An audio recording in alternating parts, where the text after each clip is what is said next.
It's showtime.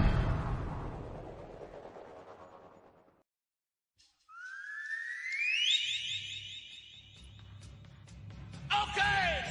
Tokyo! South America! Australia! France! Germany! UK! Africa!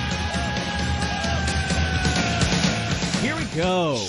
Head on with Bob Kincaid. 3 hours of conversation, cussin' and a discussin' with America's only born and bred Southern liberal talk host. Head on with Bob Kincaid is brought to you each night by Coal River Mountain Watch. Coal River Mountain Watch invites you to become part of the solution, part of a sustainable future, part of the uprising against mountaintop removal.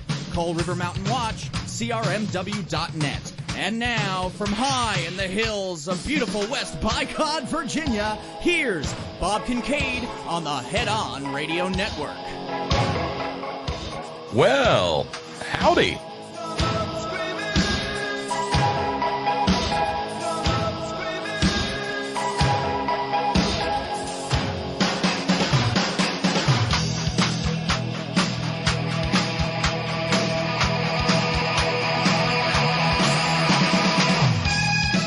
It has been 10 days since last we spoke. The last program was January the 10th. It is the 20th day of January 2020. This is The Horn. Headon.live is where you find us on the interweb tubes. That's also where you go if you would like to be part of the merry, wacky, zany, real-time multimedia extravaganza that is the Horn chat room. Yes, indeed. The folks are gathering already.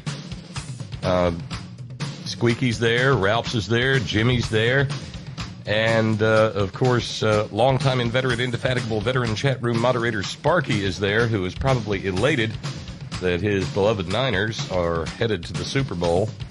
Yes, indeed. House of Roberts is in the house.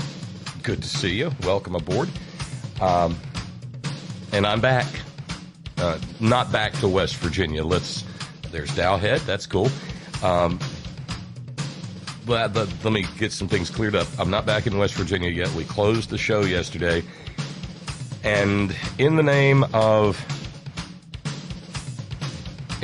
not interrupting the program any more than has already been done, I'm going to be leaving here on Saturday so that I've got the weekend. I'll get home Saturday evening.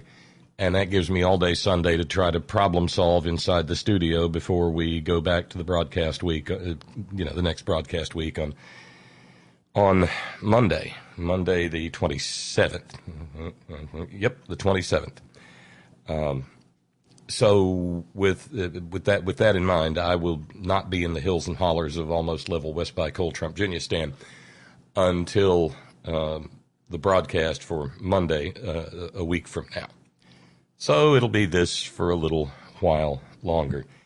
And all day long, I've been just asking myself, do you still know how to do this, Bob? And I think I do. But my God almighty, there is so much to cram into the mere meager 3 hours of this monumental Moran Monday. And I'll tell you straight up. I calculated, right. I added it up. I ciphered. Yesterday was 6 weeks to the day of me being down here. I love it down here. I would like to live at least part-time down here. I don't know how we could go about doing that at the moment, Agnes and me and Ferg. But my God, I'm ready to get home.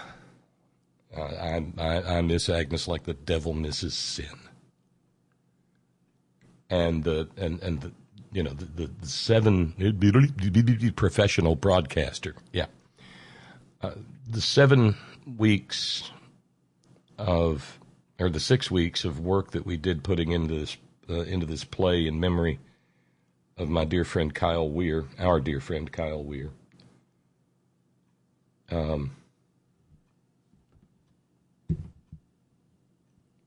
It has been invigorating and at the same time exhausting.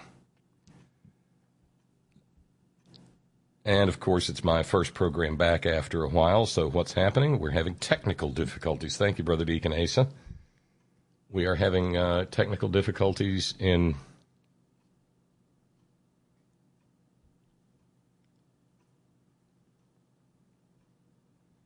over on White Rose.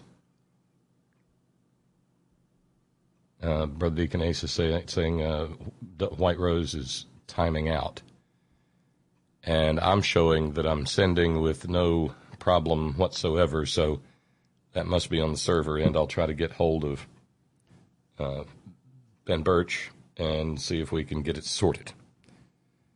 But that's, well, it's all too typical.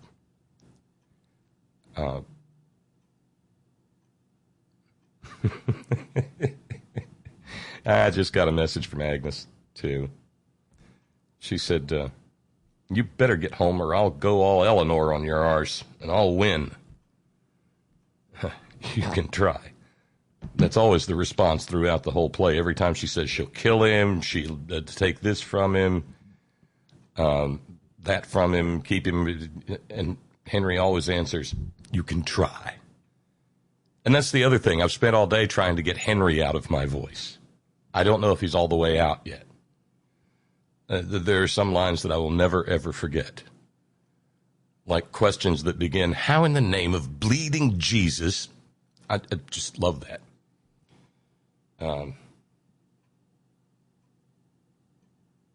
Say that again to me at noon, and Lamb, say that again to me at noon, and you'll say it to my horse's arse.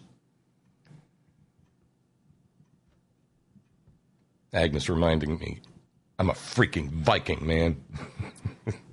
That she is. She is. Oh, my God. But we closed the play yesterday, and there's a huge emotional come down that comes with it. And so that's been part of my day, too. But I always love the closing of Shakespeare's The Tempest, where Prospero addresses the audience and says, our revels now are ended. These our actors, as I foretold you, are all spirits and have melted into air, into thin air. And like the baseless fabric of this vision, the cloud-capped towers, the gorgeous palaces, the solemn temples, the great globe itself, yea, all which it inherit, shall dissolve, and like this insubstantial pageant faded, leave not a rack behind. We are such stuff as dreams are made on, and our little life is rounded with a sleep. Indeed, indeed. Oh, and another program note, there's just going to be a whole lot of housekeeping to take care of during the first few minutes of the program. It's unavoidable. There's no Facebook video today, because last week I packed everything up and took it to the theater to do some video of it so that I could come back and review and things like that. So it's still packed up. I may, maybe for Tuesday, if y'all want it, for Tuesday, Wednesday, Thursday, and Friday, I can get up tomorrow and get the video rig hooked up, and we can have we can have video as well. But I just wanted to make sure that everything else was working today. So there's that. Now, like I said, I have a ton of thank yous to extend, because while I was gone, those 5 days, Monday, Tuesday, Wednesday, Thursday, Friday of last week, our loyal and faithful subscribers, the happy few, helped keep things afloat. And others did as well. The fundraising goal for this evening is $270. No, $260. It's $260 because people helped out along the way. We closed the program Friday before last, minus $295, and we got it all the way down to $60 over the course of the last week. So thanks go out to our buddy Tom in the Bay Area, and to subscribers Christopher and Marybelle, Tony and Chico, Paul from Parts Unknown, John, Paul, Mark, Gary in New York, Suman, thank you. Thank you to Greg, and thank you to Gary in Oregon and Gaia. Thanks, of course, to Steve in New York, to Matt in San Francisco.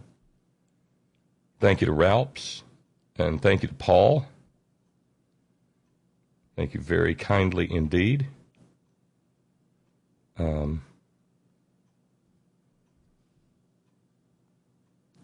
Lost my place. Working. And thank you this evening. Kat in Ohio and Lady B both jumped in, and that's how we got down to only $60 to make up for the shortfall last week. Thank you very much indeed.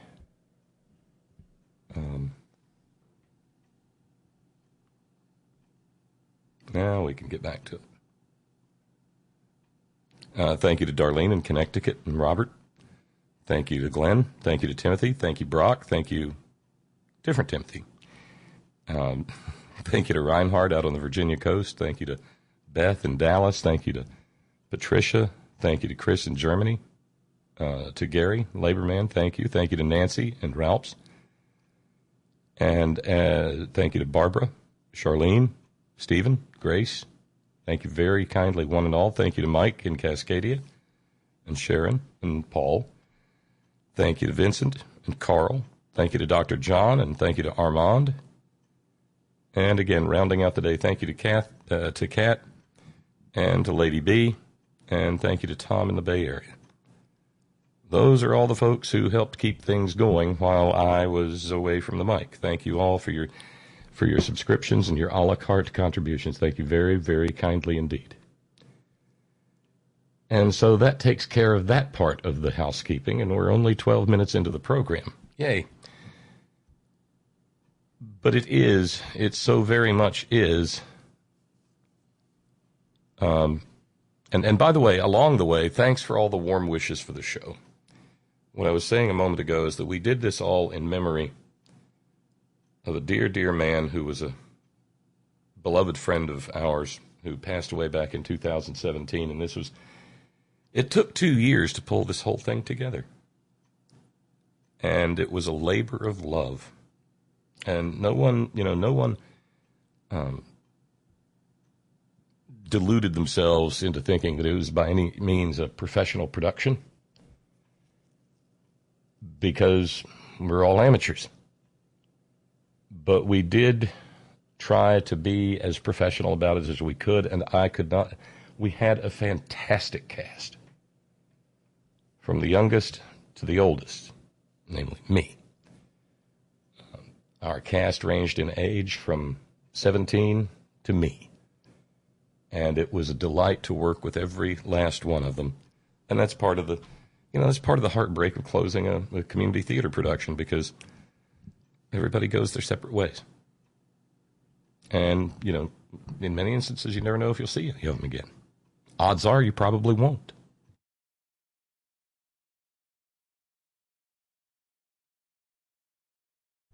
But we all finished thoroughly satisfied that we had done as much as humanly possible to memorialize our dear friend Kyle. And that was what it was all about. And so now, as the punchline to one of my favorite jokes goes, coffee breaks over, back on our heads, back on my head. And one other thing to mention that was just an absolute delight. The Saturday night show, somebody knocked on the dressing room door, And lo and behold, there stood Joey from Cleveland. I was like, what the? And he just decided to get in the car and come down to Northwest Alabama to see the play. And told me later that he had a magnificent, marvelous, wonderful time. And being the rock and roll fan that he is, he toured some of the sites here. He sent me a picture of him and his stuffed giraffe that travels with him, Jeffrey the giraffe. Giraffery. Posed in front of Fame Recording Studios. He went to Helen Keller's birthplace. He visited the birthplace of William Christopher Handy, W.C. Handy, and was wearing a Handy Museum T-shirt when he came to the theater. I was so thrilled and honored that someone would make that kind of drive to see our little production of The Lion in Winter. So thank you, Joey. Thank you so much, man. Made my night. And, well, like I said, I'm heading home. And, the title of the play was The Lion in Winter, and we have had, oddly enough, not much winter until the play closed. And now, with the closing of the play, it is fucking freezing. There are 4 degrees Fahrenheit difference right now between up home in the hills and down here in the sunny south.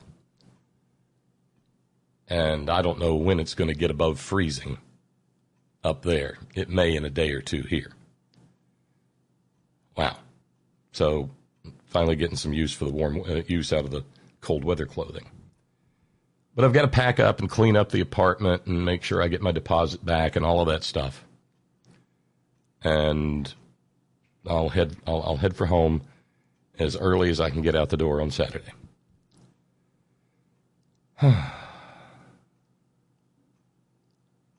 So that's, I guess that brings us up to date from January 10th to January the 20th today.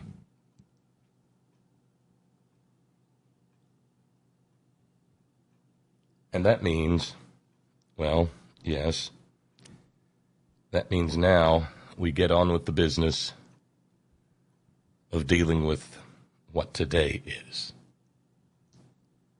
And you know what today is. You've got to remember that these are just simple farmers. These are people of the land. You know, morons.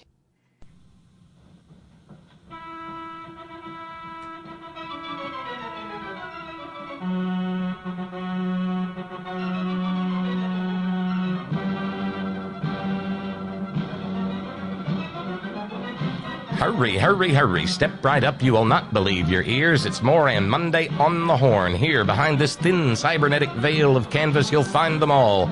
Morans of every variety. Birthers, deathers, ninthers, tenthers, baggers, birchers, booger eaters, libertarians, maggots, trumpanzees, Morans, Republicans, all.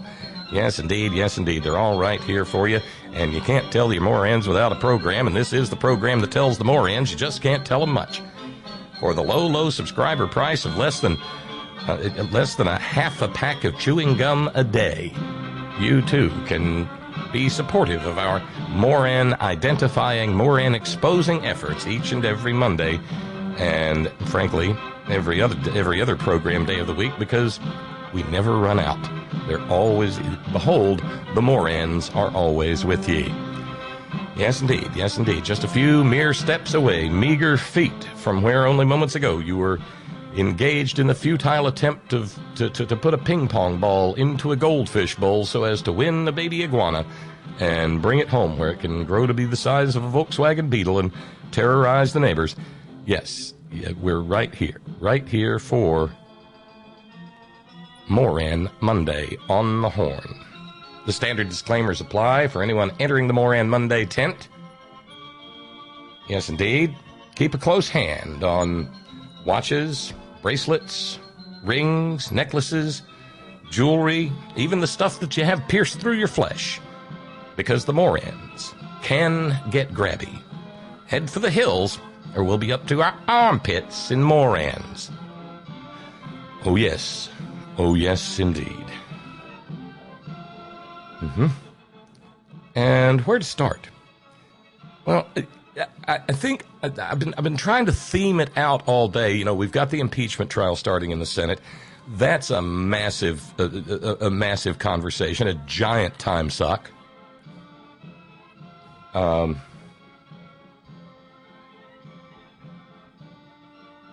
But today, and there's no way I could not mention this,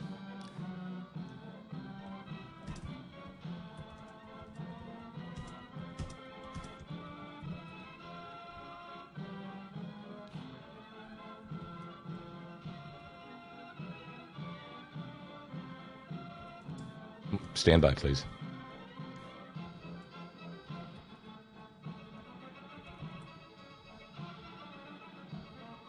Still trying to find out if anything's going on, if the White Rose Society stream has righted itself. Yeah.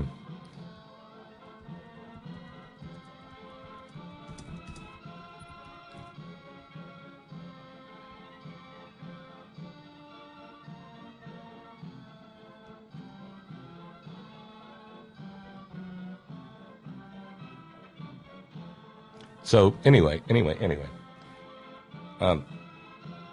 we've got to deal with the Senate trial, and you know what? The Senate trial may be over as quickly as it opens, and we'll get to that. But that's the plan that the deeply compromised asset of a foreign nation, Moscow Mitch McConnell, has devised, and you know his aides and accomplices and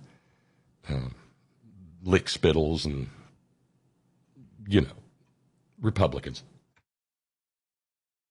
So we've got that, but it's today is the Martin Luther King Jr. holiday, and naturally, well, let's start it this way. I note on this day every year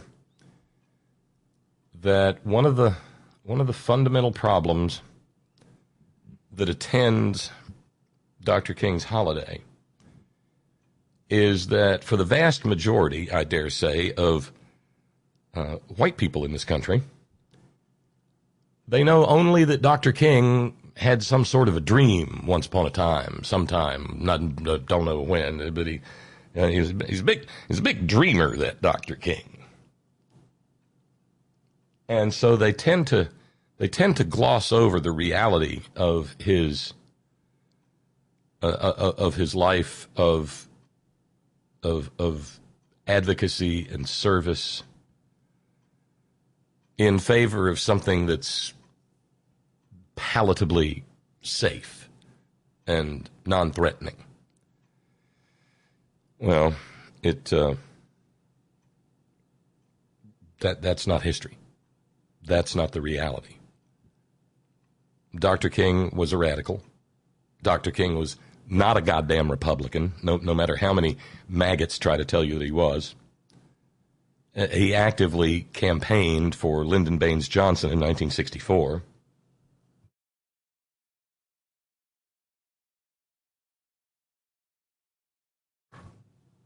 But the only thing that way too many white folks know is that he had a dream. And his dream had something to do with not being quite so mean to black people.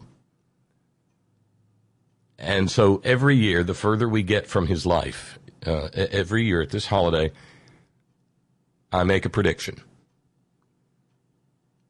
Eventually, if this nation lasts long enough, Dr. Martin Luther King Jr., the Reverend Dr. Martin Luther King Jr., will eventually be Santa Claused. Because remember, St. Nicholas was not anything vaguely resemblant of the holiday creature that helps hawk everything from children's toys to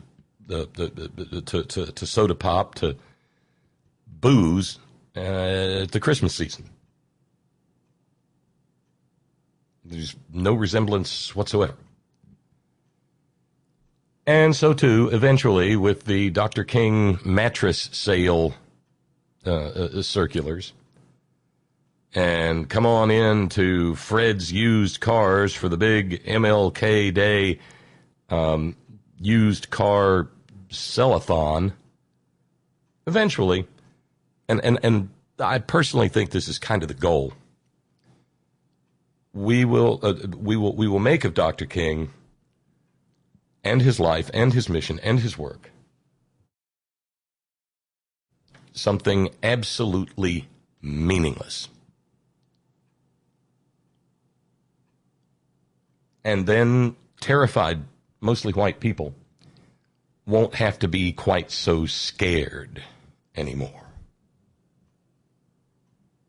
Because, that's the purpose here, is to make sure everybody's nice and comfortable.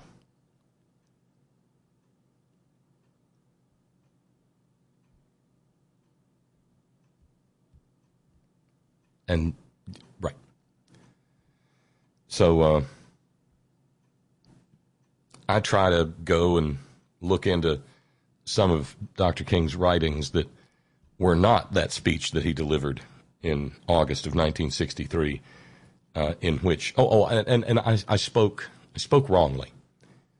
There is something besides the dreaming business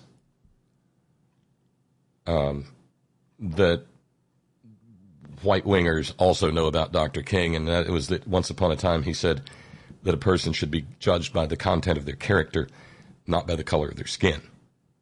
And that makes them feel all warm and fuzzy inside, the white wingers. And suffice to say, there is, with every MLK Day, there will be some white wingers out there who do something disgusting.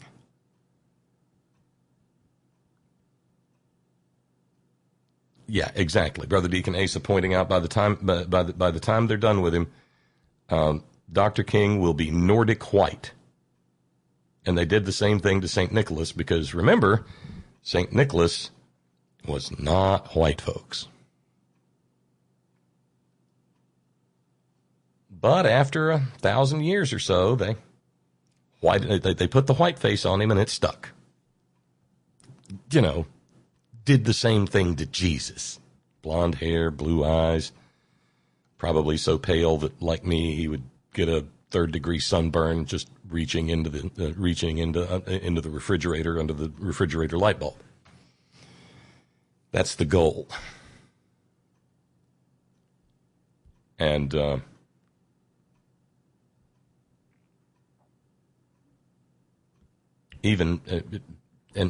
even as people try to make a meaningful day of this and reflect upon the magnificence of Dr. King's life, well, yeah. I said earlier, the morans you have always with ye, well, it translates to the Republicans you have always with ye. And so let's check in with our first Moran of the day. Kellyanne Conway. Answering a reporter's question, that's counselor to the president, Kellyanne Conway, or refugee from Ripley's Believe It or Not Auditorium Wax Museum, Kellyanne Conway. Jesus, in profile, she looks like an unwrapped mummy. And that's being mean to the mummies.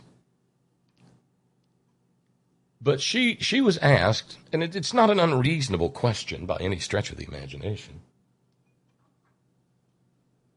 She was asked how Nitwit Nero was spending his MLK Day. We're almost 30 minutes into the program, and I hope that just because I've been away for a while, you didn't let any dust gather on the hockey puck, because it's going to taste terrible, because it's time to stick it in your mouth and bite down on it real good and run the duct tape around. Otherwise, you'll be shrieking. Stand by, please. Hockey puck's in place. Here we go. What is President Trump doing to observe King Day? Well, Martin Luther King Day today? Well, I can tell you that the president is preparing for Davos and agrees with many of the things that Dr. Martin Luther King stood for and agreed with for many years, including unity and equality. And he's not the one trying to tear the country apart through an impeachment process and a lack of substance that really is very shameful at this point. I've held my opinion on it for a very long time, but... No, you haven't, you filthy fucking liar. You haven't held it. Okay, you've held an opinion on it, but you certainly haven't held your nasty, forked, pointy tongue.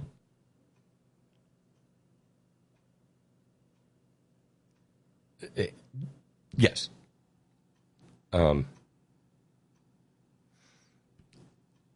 I want to make sure that we get this straight. Chlamydia Claudius is marking Dr. King's birthday holiday by preparing, and I think that probably means watching Fox News, for the economic summit in Davos, which would have the principles of which would have driven Dr. King, had he not been murdered by a racist, right up a tree. Because they get the swells get together in Davos and sit around and talk with their teeth clenched and call each other babe. I don't know. And they talk about what we must do do with the economy to make sure that the little people know their place. Dr. King recognized that, well, the little people are the ones who matter. You know, us.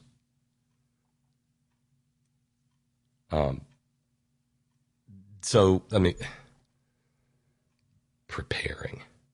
Oh, my aching back. But then she moves into impeachment, and see if you hear the same thing I heard when I was previewing this. When you see the articles of impeachment that came out, I don't think it was within Dr. King's vision to have Americans drag through a process where the president is not going to be removed from office. You stupid old white lady.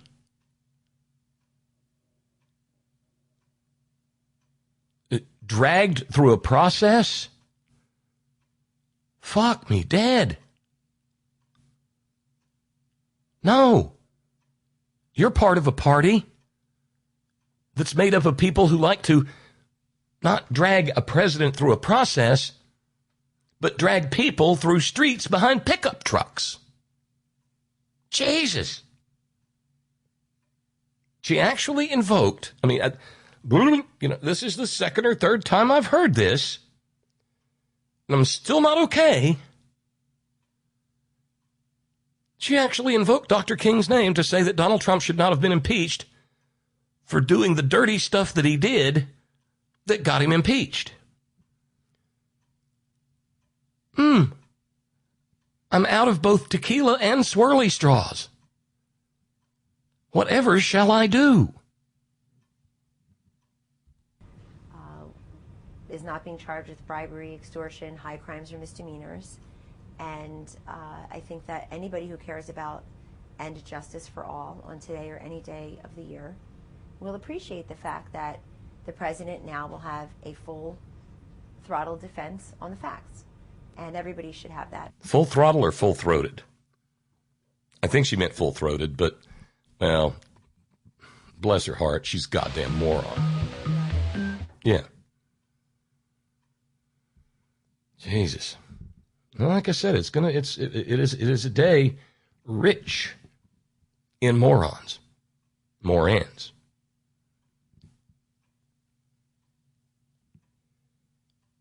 And by the way, we've crossed a bit of a threshold. According to at least one piece of polling data, there are now more people in the United States who believe not only that Trump should have been impeached, but that the Senate should actually remove him from office.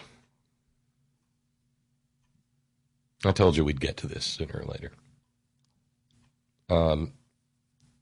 CNN commissioned the polling data firm SSRS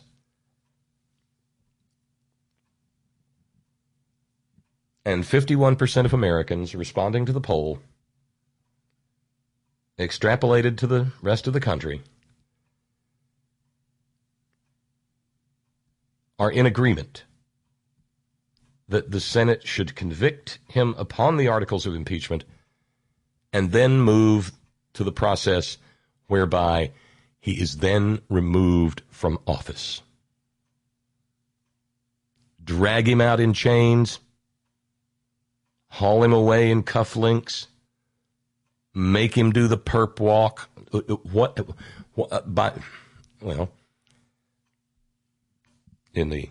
By any means necessary, as I believe Malcolm X once noted.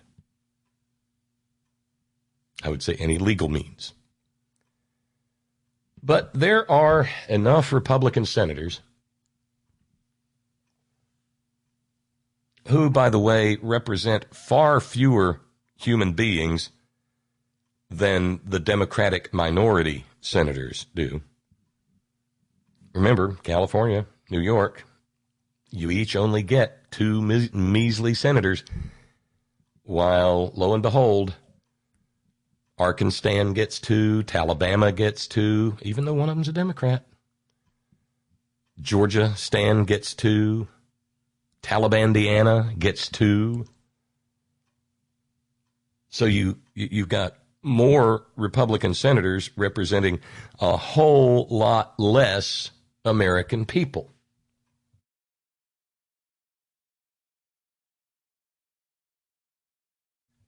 And because of that, the impeachment trial in the Senate may be over before it even gets started.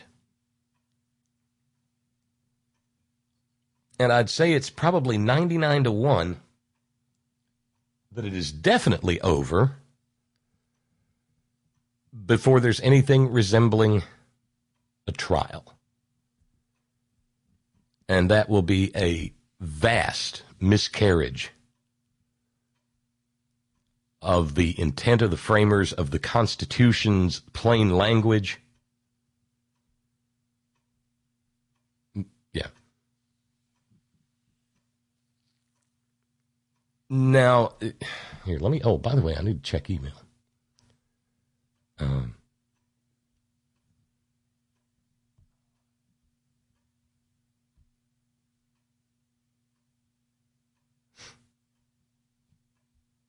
Thank you very kindly to Darlene in Connecticut. Welcome back, Bob. Thank you. Obligatory Star Trek reference coming from Lee in New York. Born 100 years ago today, DeForest Kelley. Bones, Dr. McCoy. I didn't know that. Thank you.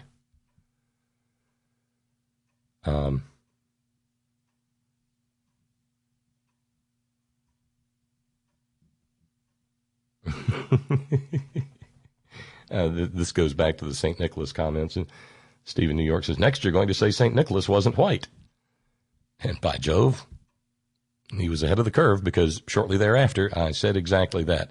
Scott in San Diego. Subject line, MLK Day. And don't forget, sheets half off, well, on, actually, at the big MLK white sale all this week down at Fred Trump's White Sheet Emporium. I think Scott just earned a, yes, definitely earned that.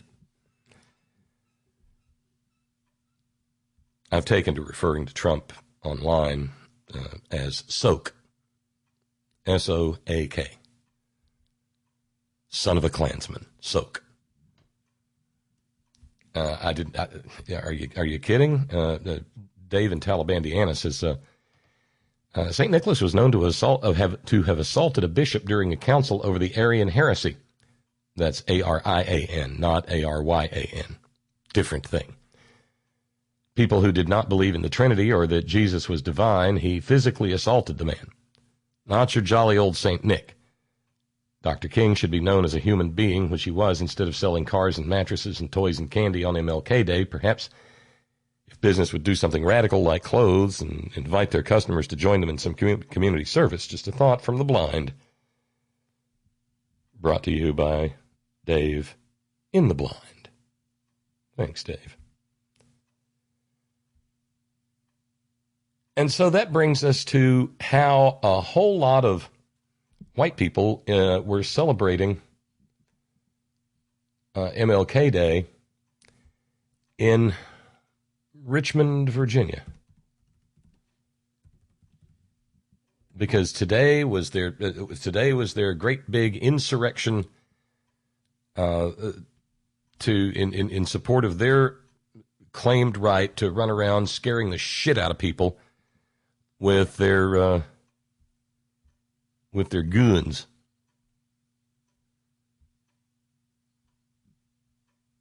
And so there were thousands of people at the state capitol in Richmond. Governor Northam declared a temporary state of emergency last week and banned the carrying of firearms on the grounds of or in the buildings of the capital of the Old Dominion. This, of course, caused the good God-fearing, upstanding, Bible-believing, Christ-centered, evangelical, fundamentalist, amosexuals to go right out of their tiny, itsy-bitsy, teeny little minds. They filed lawsuits. Ralph Northam's trampling the Constitution. I ain't never read it, and I don't know what it means, but that's, Constitution says you got to be able to carry guns. I got to take guns everywhere I want, because guns is freedom. Yeah.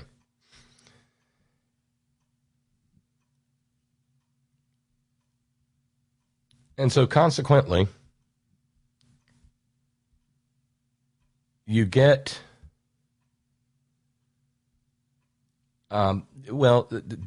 journalists went and put microphones in the faces of some of the attendees of that great big Klan rally in Richmond. Here's how bad it is. You know how much I love Secret Sandwich Society in Fayetteville, West Virginia. Well, there's another Secret Sandwich Society. There's actually two of them. One in Fayetteville, that's the original, and the other is in Richmond. And at that one, they got a little bit swankier digs. The food's the same, but they also sell liquor and mixed drinks and things like that. So, Secret Sandwich Society in Richmond was closed today due to the fear of violence, and I presume the fact that they did not want to be descended upon, because it's fairly close to the Capitol. They did not want to be descended upon by a whole bunch of people who, being Republicans and gun humpers, might either intentionally or unintentionally create a massacre inside their nice little restaurant.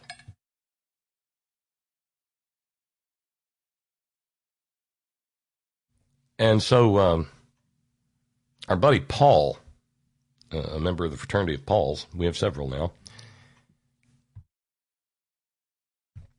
sent along the video, and I watched it in slack-jawed, open-mouthed, fly-catching wonder at the stupidity of what you're about to. I mean, this is Moran Monday, and by God, this is pro. As Paul described it, the longest pregnant pause in answering a question since Bill Barr failed to answer Kamala Harris. Ooh, that's good.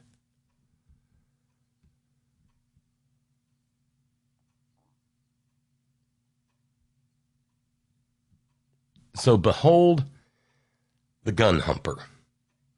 He's standing there with a button on that says "Guns Save Lives." Now, you're not supposed to be able to carry guns onto the Capitol grounds, but this fucker's carrying a gun, because that's the other thing they called for. Okay, if we can't carry guns on the Capitol grounds and inside the Capitol, we're going to need thousands and thousands of people carrying guns just beyond the line, because they want to show how peaceful they are by threatening everybody in Richmond, Virginia. And, of course, the white nationalists are there and the white supremacists are there. And right. So a reporter, and by way of background, let's recall that the reason they're doing this is because in the wake of the lawful, awful gun owner who blew away people in Virginia Beach last year, well, the Democrats, who for the first time in eons have a majority in both houses of the Virginia legislature and a Democrat in the governor's office, they've proposed a set of extremely weak, barely noticeable lawful regulations on firearms in that state. I mean, it's crazy, okay? One of the things that those commies want to do over in Virginia is limit a person to only being able to buy one gun a month. Imagine that. Only one gun a month. I mean, how can any person possibly consider themselves free if they can't buy a gun a day? That's even trampling the Constitution. You need to be able to spend every penny you got on guns every day, all day, and twice on Sunday. So that's one of the laws they proposed. Another one closes the private transaction loophole for background checks. What? Now, that's just off the top of my head. That's just a couple. And what a bunch of just decent, upstanding patriots they are.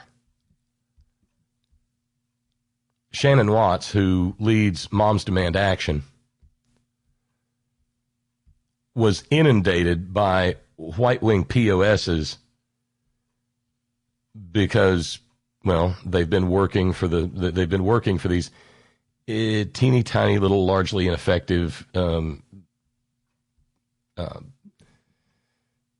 pieces of legislation that are being pondered in Virginia. And one of the memes that she received from them, and I'm looking for it now.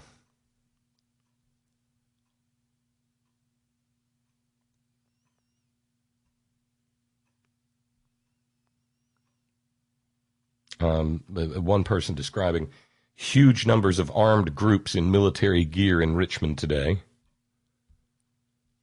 Some of them walking around waving their urine-colored snake flag.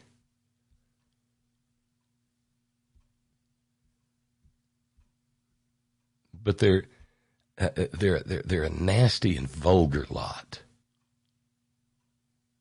Oh, and by the way, there was a Holocaust denier there because, of course, we can check in on that. You wear a swastika and walk down the street. You took it off and you're now like, oh no. You are denying the Holocaust. You're denying the existence of Holocaust. You deny 6 million people died in the Holocaust. It was 9 gay guys in a rollerblading accident. How many times do I have to say this? I wear the MAGA hat because I want to wear the MAGA hat. Why should I answer your questions when you haven't answered any of mine? All I asked was this. Why is it that you say 6 million, but when 30 million die, 70 million die, you don't care? Question there. We're not having a conversation. So how do you feel? How do you feel about Foxman from ADL telling Ukrainian people do not compare the Holocaust to the Holodomor? You're changing the subject to hide the fact that you are literally a neo-Nazi. Wait. No, I'm not a neo-Nazi. You wear a swastika and walk down the street. Somehow or another, they're not sending their best.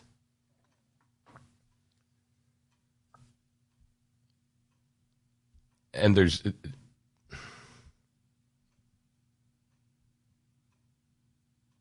they're marching along with their steel penis substitutes. These pathetic freaks. It's a sort of, I guess you could think of it as cosplay with a homicidal urge.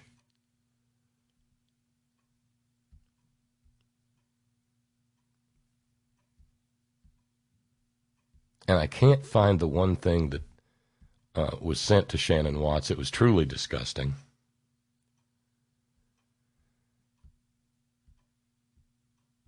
One of the gun humpers said, imagine thinking you can take that. Yeah, I'll just paraphrase. Imagine thinking you could take away someone's constitutional rights. Because remember, it's moms demand action. Imagine thinking you could take away someone's constitutional rights because you let someone come in you. Yeah, that's what these constitutional Christians. That's what they are.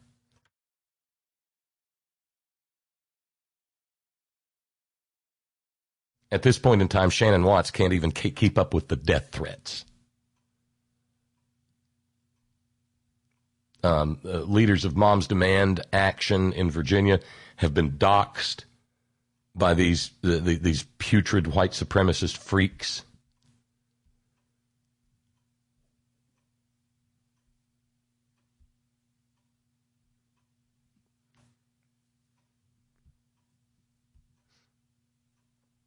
And so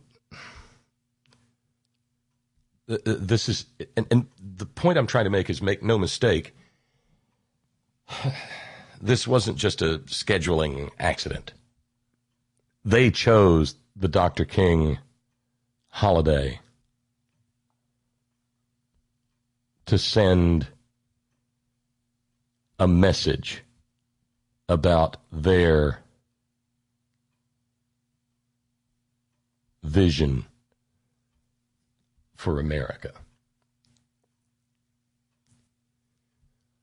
Now, if this was a couple of thousand black guys walking around with guns,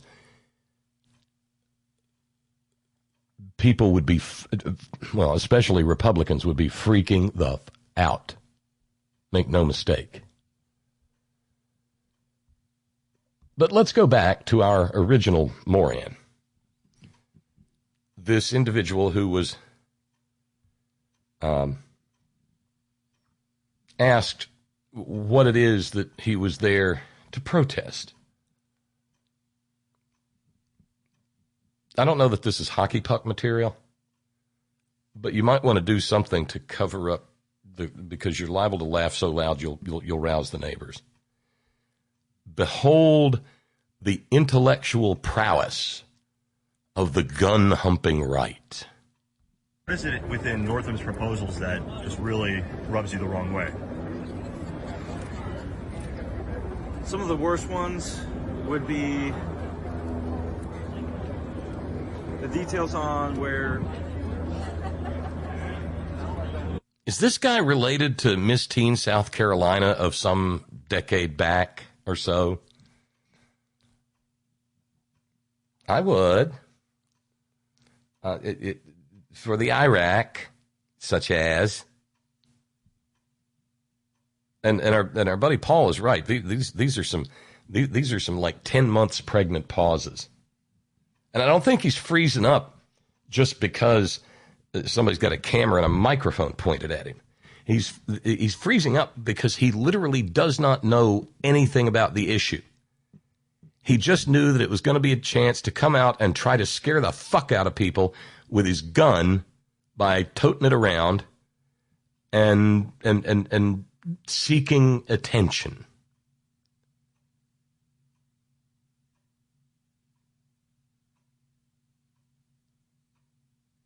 And that's about as far as it goes. He's just a little follower with no real understanding of the world he lives in, or of the people who manipulate him. And so you get this. What is it within Northam's proposals that just really rubs you the wrong way? Some of the worst ones would be the details on where you could be considered a militia, and under those parts you could be considered a felon for practicing in arms together, where they would have to shoot down ranges, and where the wording. He finally did come up with a couple. Naturally, the ones that he came up with are simply not vaguely related to factual. These gun goons have been spreading the idea that them goddamn Democrats is going to make it illegal to take karate classes. No shit. I'm not kidding. This is real. It's so loose it could include a father and son teaching the son how to hunt, and that's malicious training. Same with, it could probably fall under karate classes too. Told you. Just say read more into it. I mean, right now, there's so many. I think there's 3 different ones. Parts of some went through. I believe the governor did something on taxes for purchasing firearms and munitions. I don't know the details on it exactly. No details. Sure it's treated like an NRA tax, or it's just for purchasing suppressors, doing SBR, short belt rifles. This is $200 tax stamp for the file review. I did that. We did 11 months for my suppressor, which in arbitrary law, I mean, this is technically a pistol, not a short-barreled rifle. Because it started as a pistol, not a pistol brace. So I removed this, put it on stock, it's not a short-barreled rifle. I didn't do a Form 1 tax stamp for $200, and therefore I'd be a felon if I put a real stock on instead of the pistol brace that your arm goes through. It's completely legal to do because it's still a pistol. It's all about the wording. The whole purpose of the NFA Act is arbitrary now. Look up the research on it. It's yeah, that chip away the rights one at a time. Yeah, I think my favorite part of the whole clip is right there at the end when he says, "Look up some research on it," which I guess in this little neo-maxi zoom dweebies world means going over to InfoWars. God Almighty! Wow. And it's been like that all day. I mean, the IQs of those people gathered there. I got a feeling that the ambient outside air temperature in Florence, Alabama, right now is higher than the average IQ of the gun humpers in Richmond today. And it's taken me an hour to get around to saying this. Yes, you did. Brother Deacon Asa says, pretty sure I heard Homeboy use the words militia and malicious interchangeably. Rewind if you must. No, you did. I heard it. You heard it. We all, because they're morans. You know, morons. And it's the combination of, yes, they're morans, and yes, they have guns. That's... And so they chose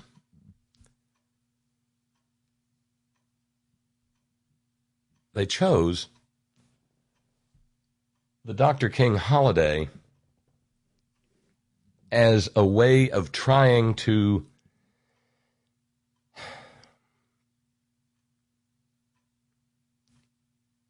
constructively, and I don't mean it constructively in a good way, I mean it in the legal sense, trying to constructively overturn the Dr. King holiday.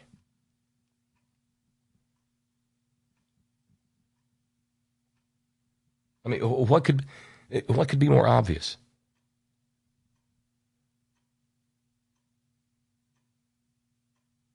Dr. King was unflinching in his espousal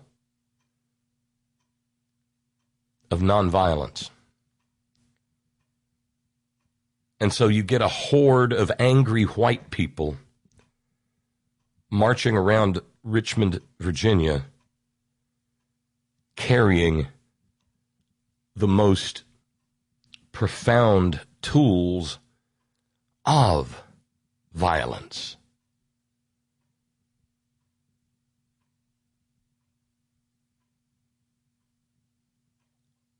And they did it, of course, because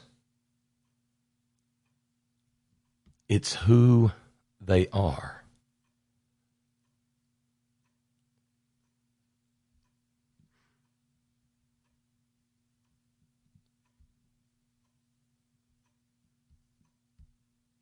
It's who they are. And hey, we just a little bit ago we took the fundraising goal down to $250 with a brand new subscriber. Thank you to Richard. Thank you very, very kindly indeed. Awesome to see a new subscriber and take a little bite out of the out of the fundraising hole. Thank you so much.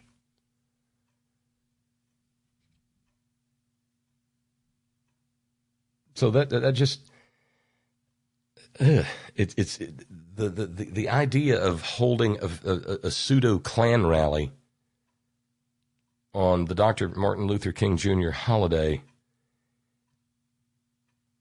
is utterly repulsive.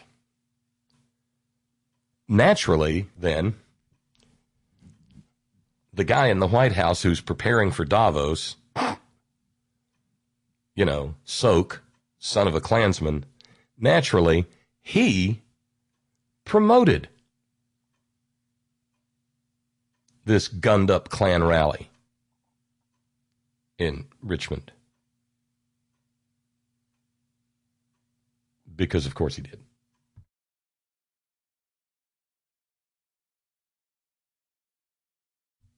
I mean, at one and the same time, they're utterly predictable, and yet somehow we still manage to be shocked at just how godforsaken, hateful, nasty, and ugly they really, really, really are.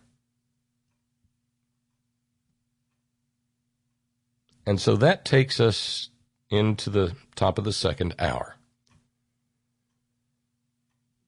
And I guess we do need to talk a little bit about the impeachment trial.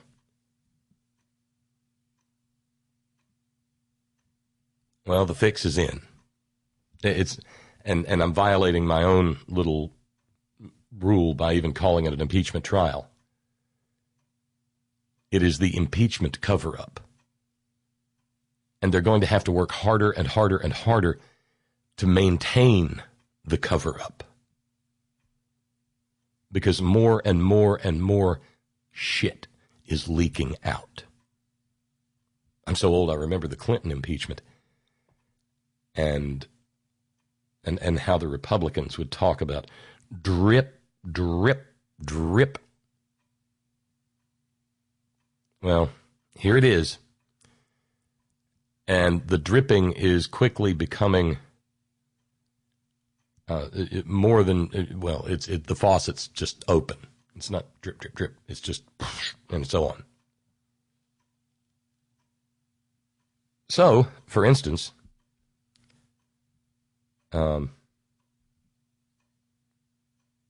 it turns out that, yes, son of a gun. How about that? There are tapes. There are audio recordings. Mm-hmm.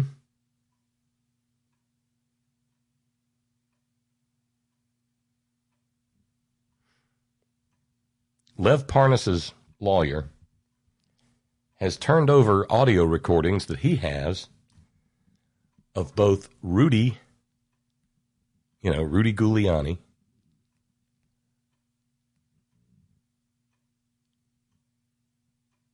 and Chlamydia Claudius. The tapes haven't seen the light of day, but we do now know that they exist. So there's that. And as Ralphs pointed out to me a little bit ago, Lev Parnas's lawyer has now written to Bill Barr to prosecution, demanding that Bill Barr to prosecution recuse himself from the prosecution of his client, Lev Parnas, and asks for a special prosecutor. That's not dismiss the charges. That's an argument to make to the court. But according to reporting by Tom Winter, the lawyer, his lawyer faxed the letter to Barr today,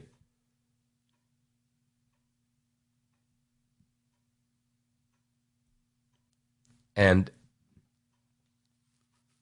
because Bill Barr is now, I mean, he's been implicated too. Drip, drip, drip. And so now they're going to have to cover that up. Moscow Mitch and his accomplices. His Republican accomplices.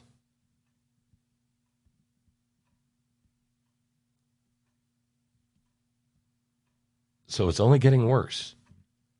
And that's why, just moments ago, there were a number of news alerts that I received that says that the Senate's rules, in other words, Moscow Mitch's rules for the impeachment, have been, well, news organizations have learned what they are. Moscow Mitch doesn't want anybody arguing anything. But at this point, at this stage, both sides will present opening arguments, and they've got 2 days each for a total of 24 hours of total argument. Now, that's not witness testimony. That's not questioning.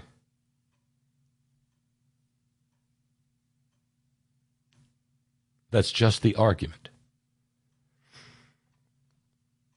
And that is a whole lot less than was provided for even in the impeachment trial of Bill Clinton over the question of whether a president could be removed from office for a consensual act of oral sex.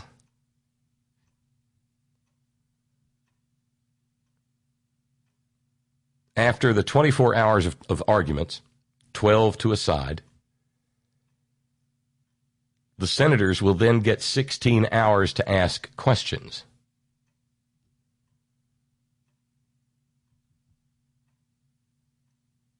And after that, there will be 4 hours of debate.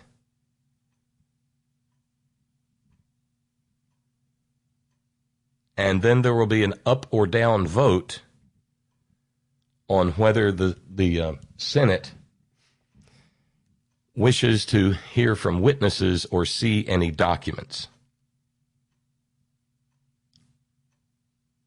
And that little wrinkle is in there. It's a fig leaf for Lisa Murkowski and, of course, Susan Collins to tuck behind. It's a Senate resolution, this rules package. And we don't know whether or not at this point we don't know what the Democrats are going to do, or if they can even muster up enough votes to make it mean anything. They may just get rolled.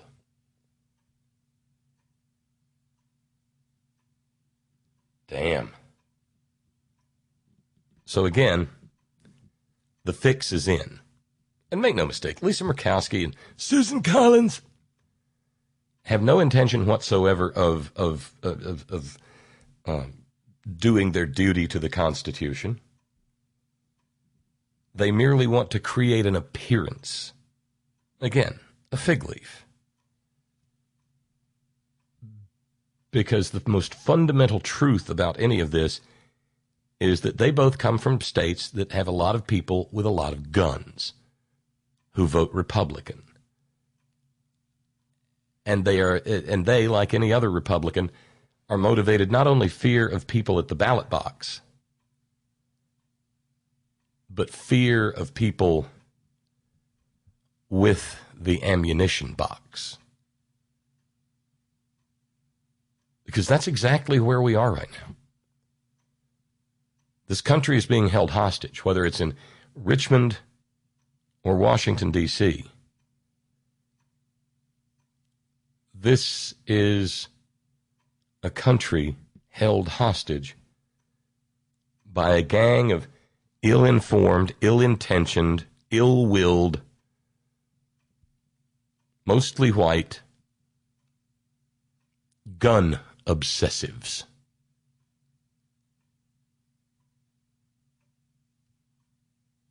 And that's all there is to it.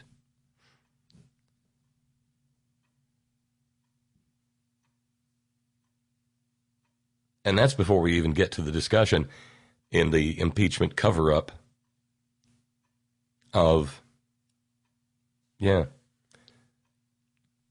chinless Moscow Mitch trying to craft what is being referred to as a kill switch.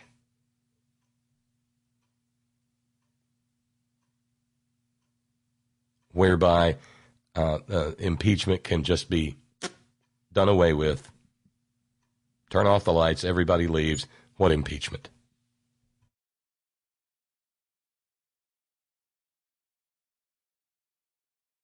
And don't be surprised if they do it. I mean, we can be outraged and everything, but this whole thing is an outrage. The Donald Trump presidency is an outrage against the Constitution.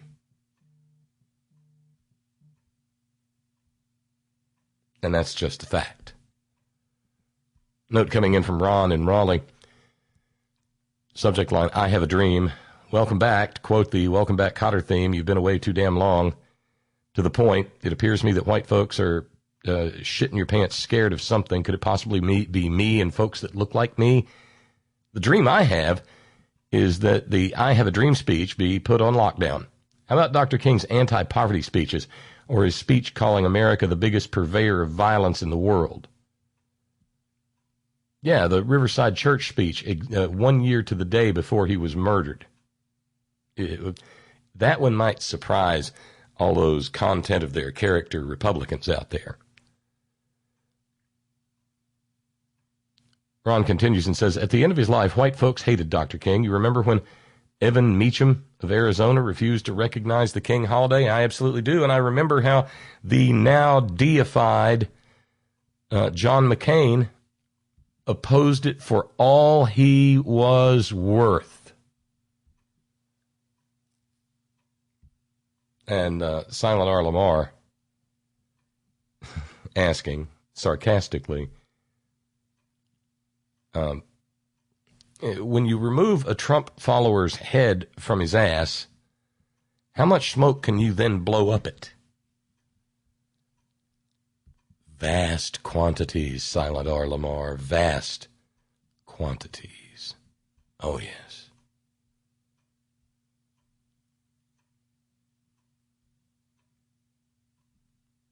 Yes, absolutely.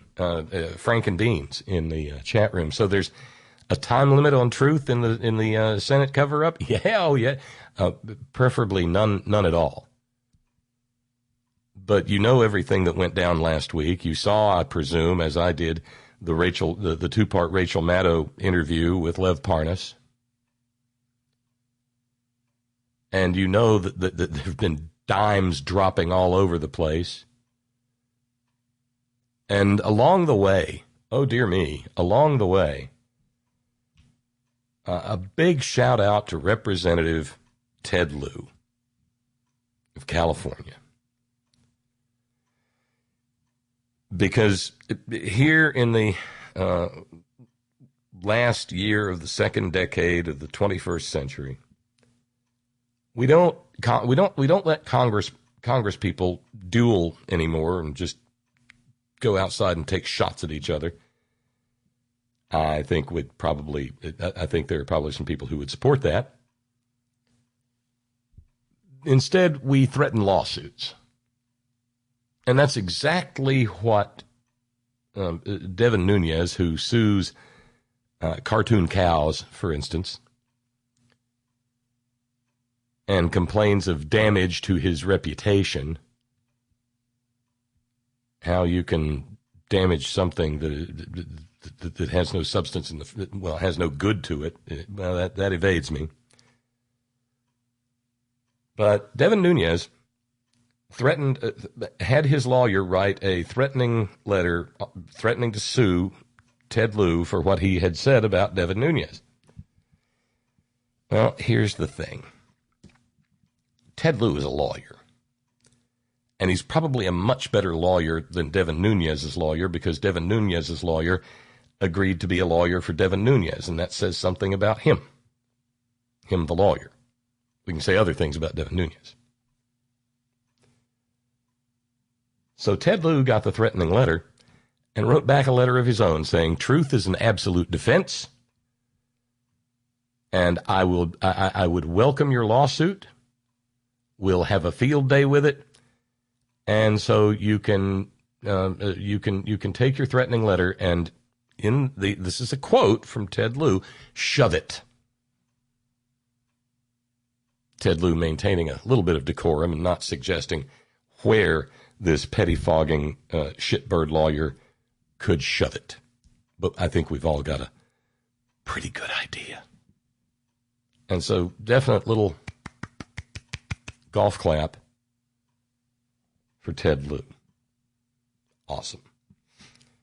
So let's see. I've got somebody on the stress line. Let's find out who. Hey, welcome to the program. Happy New Year to you, Bob. It's me, Reggie from Kincaid, Georgia. Welcome back, by the way. Well, thank you. Thank you kindly. Good to hear from you, Reggie. How are you? Just fine. Just fine. Well, you know what happened in Virginia today or this past weekend? Reggie, I've been talking about it for the last hour. You not listening to the program, buddy? Oh, I just turned you on about a few minutes ago. But now you got these idiots, these protests out there calling racist, what's his name? Racist Ralph or something like that. Richard, I think. Ralph, you mean Ralph Northam, governor of Virginia? Yeah, that's it, Ralph. Yeah, they're calling them racist. These protests. I'm sure you know exactly what side they're on. And it's not ours, I don't think. You know, these conservative gun rights, gun nuts, gun freaks, gun atheists, gun fetishists, as you call them. Call them racist Ralph. You know, hey, ho, ho, racist Ralph, we gotta go. You know what I mean? Well, yeah, they're hearkening back to the blackface photo, or trying to. Yeah. And speaking of blackface, then you got Kellyanne Conway saying that if MLK were alive here today, he would actually oppose. Yeah, that was our first audio clip of the program. How exactly the fuck would she know what he would be thinking if he was alive today? She's just making it up, Reggie. She's just making it up, buddy. She's a lying sack of shit. She's what we call up West Virginia way a blivet. And a blivet is 10 pounds of shit in a 5-pound onion bag.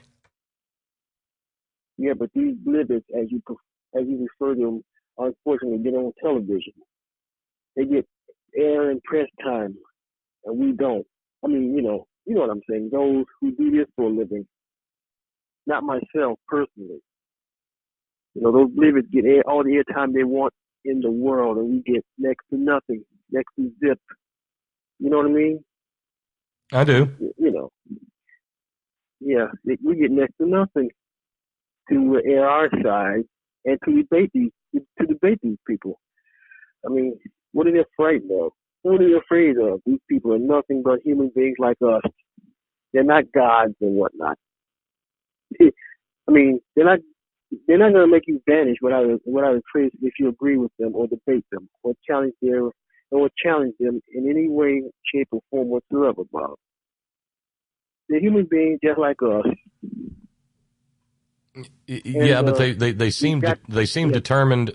Depending on who you're talking about, they seem determined not to act the part. Well, I'm talking about Mrs. Conway and her boss. Yeah, she does everything in her power to make it clear that she does not want to be considered to be human, just like us. But you don't think she's one of those V people, right? You know, those space lizards. You know, V. Yeah. Oh, yeah. Sure. She's not one of them, are you? You know, I've always kind of gone with pod person, but that's a possibility, I suppose. Right, and I just hope that the Democrats don't let the Republicans, shall we say, subvert or disrupt the hearings, the impeachment hearings once they get fully underway, or let that idiot Moscow Mitch do anything to try to stop or obstruct them or prevent them from going forward. And he needs to be recused, by the way, but I'm sure that won't happen. Not within our lifetimes anyway, right, Bud? That one would hope, yeah. You know, the turtle. Yeah, and I hope Nancy doesn't give this guy an inch, Mitch. I mean, you know what I mean? Yeah. Don't be intimidated by him. And don't be bullied by him either. Him or his cronies. You know what I mean? Because that's exactly what they're trying to do. They're trying to distract us and disrupt us. And we've got to have gun control, safety, and rights in this country, you know. You heard what I just said, right, Bob? Yeah. You gotta, you know, because we got lunatics, and of course the NRA is going to defend these protesters, you know, because they're afraid. Yeah, you know, these things don't work. And that's a good point, Reggie, and we should bear that in mind. These things do not organize themselves. And you know, every time every time 2 or 3 liberals get together next to a phone booth, there's some asshole over on Fox News TV Radio Rwanda shrieking about George Soros.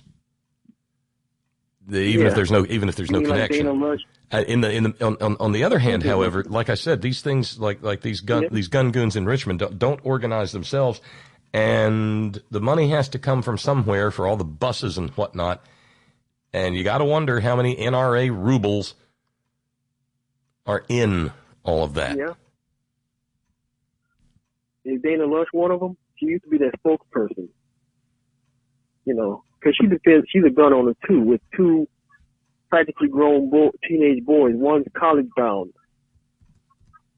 Well, her oldest is college bound, and she's a gun owner too. You know.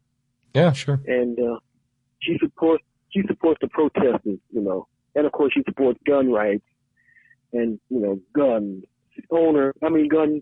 ownership. But like you said, the money has to come from somewhere. You don't think it's coming from one of the Koch brothers, do you? No, I think there's probably a shit ton of rubles in it. Oh, okay. You know, Russian currency filtered into the NRA just like they did in 2016. Right. Do you think that Rush himself is also behind this? Him and Alex Jones. And well, anything to sow discord, anything to sow division. But the NRA connection with Russia is something that is well worth availing yourself to learn about.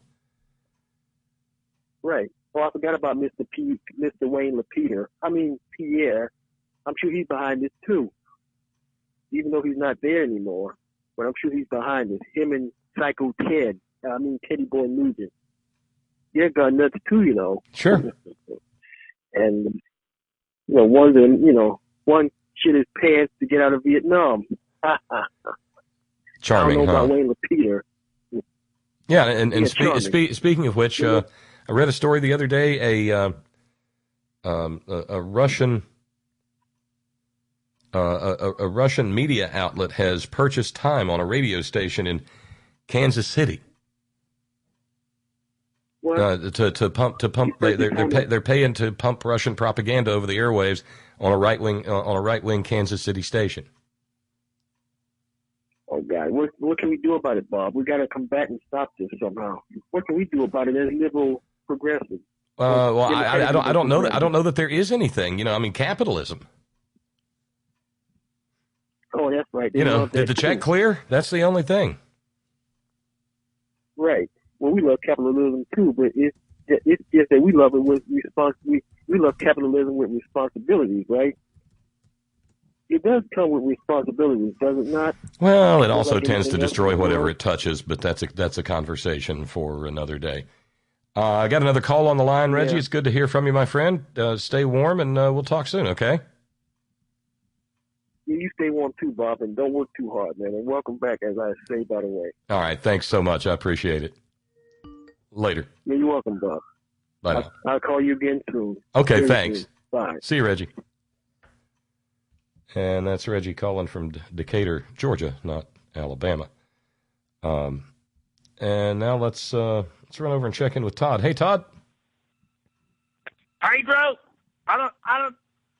we done seen you, Pedro. Now you done turn yourself loose.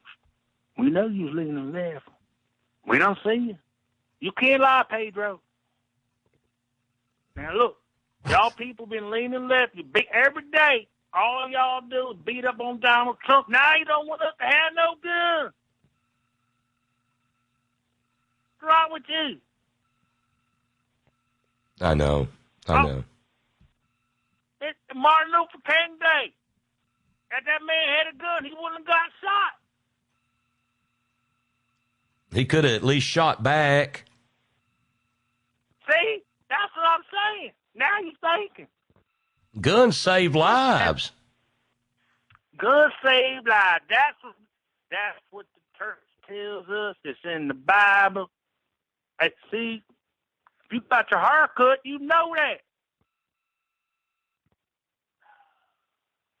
Wait a minute. That was for if you got your hair cut, you'd know that. That's what them nerve business is at, son. Oh, God. I can't. That's enough of that. Excuse me. Jesus you can't Christ. do that too long or it'll start to impact the functioning of your brain, Todd. I could feel it.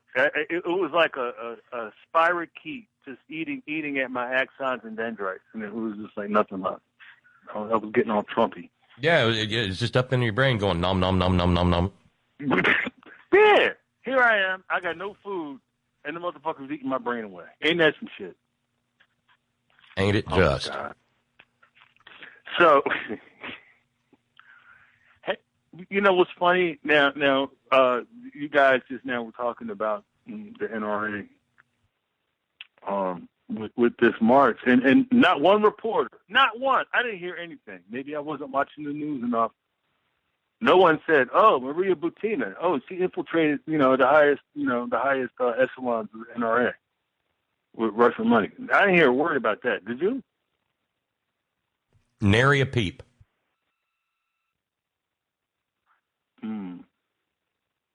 I wonder why. And this, I don't know, but this is past factual. This is empirical at this point. It's been on the docket, and it went through.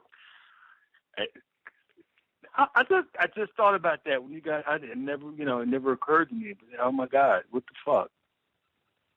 And so once again, a disservice for the mainstream media. But it seems like they always find a way to mention, to get somebody on. Goddamn George Soros. But did you see anybody interviewed saying, "What about the NRA? Where's the money for this coming from? Who's paying for this? Who's fronting this?" Not a peep.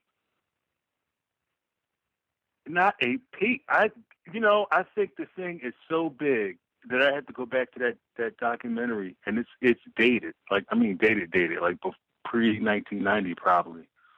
KGB Connections, and it's out there on the internet. This is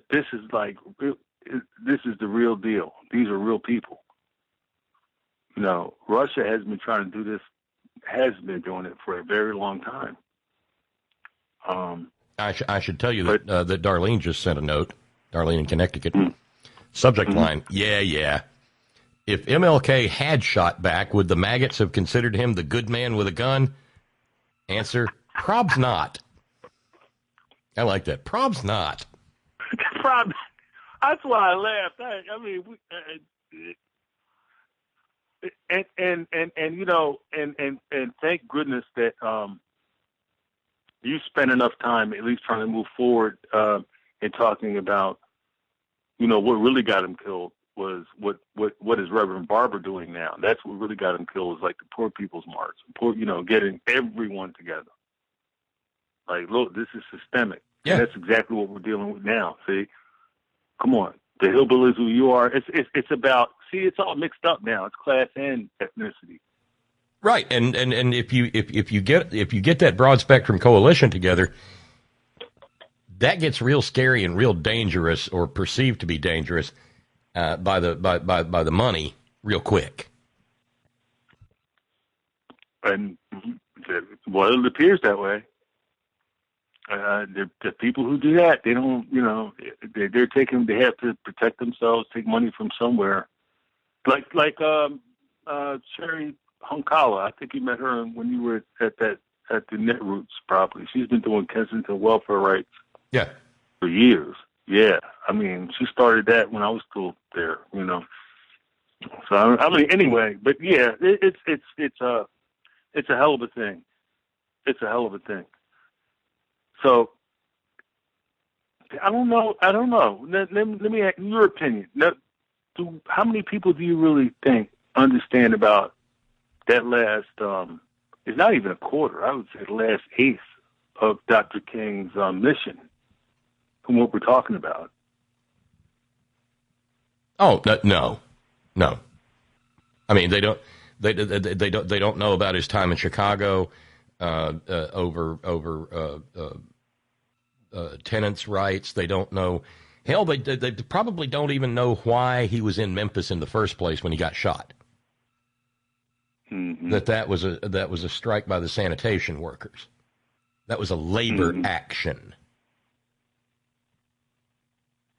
And the last thing in the world that the Republican Party want, we can't have people out there reinvigorating the labor movement. God. See,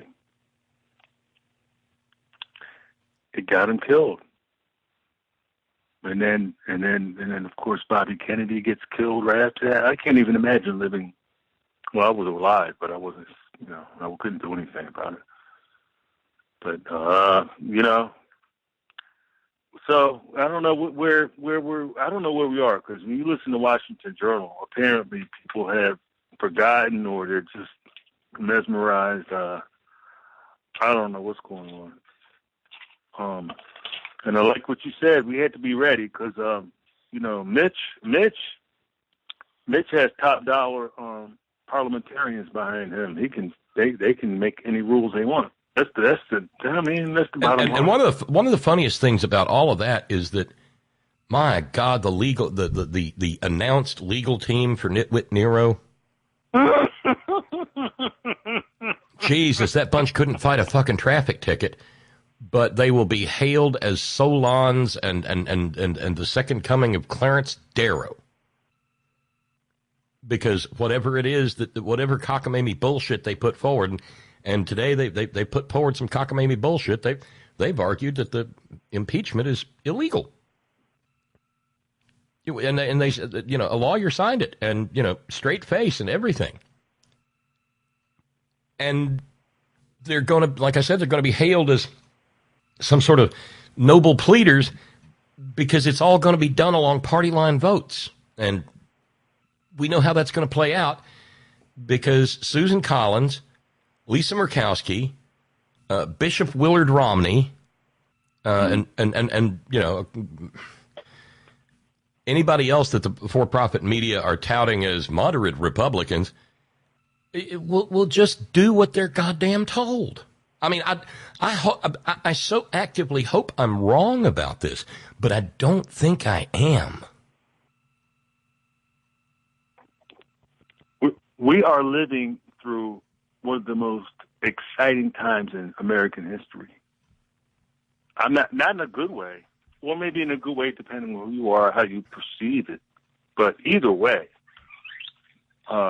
this is, tomorrow is the beginning. Well, it wasn't the beginning, but it is the real beginning of what we see, of what we're made of. Oh yeah, and I'm gonna get up. I'll be up early in the morning, and I'll make my morning cup of pour over decaf and just sort of sit there clutching it in my trembling little hands, just waiting to watch a majority group of white or almost entirely white senators, mostly male, who represent a significant minority of Americans, fuck the country, fuck the Constitution, and fuck the future. Before we mention Nunez, can I talk about the bloom for a minute? Yeah, but let me note something, because I got a note from Ron in Raleigh. We got to stop saying the tilde over his N. He doesn't. It's Nunez. So, is he saying that because the man says he's Portuguese, Ron? Is that why you're saying that? Well, I mean, there's just no tilde there. Well, I bet. All right, that's self-reported data. Okay, fine. Wait a minute. That's your second one. That's self-reported data. That ain't worth a fuck. That's it. Look, man, that's what I do, man. I'm sorry. I have to have corroboration. Come on. Don't make me fucking answer. I will do that. I will fucking dig his shit up. I can do it. But I'm saying, fine. Well, I'll get beyond that. Fine. Okay, fine. He wants to be Portuguese and not have the, the proper whatever. But how many Nunez? I mean, you know what? Never mind. Maybe, you know what? I'm totally wrong. Whatever. I'm going to give that man the benefit of the doubt. He doesn't want to be called Nunez, but he's still a motherfucking disgusting liar. And that was the whole point of me bringing him up. And now it's come out. And with his little close-set criminal eyes, it's just worse for him.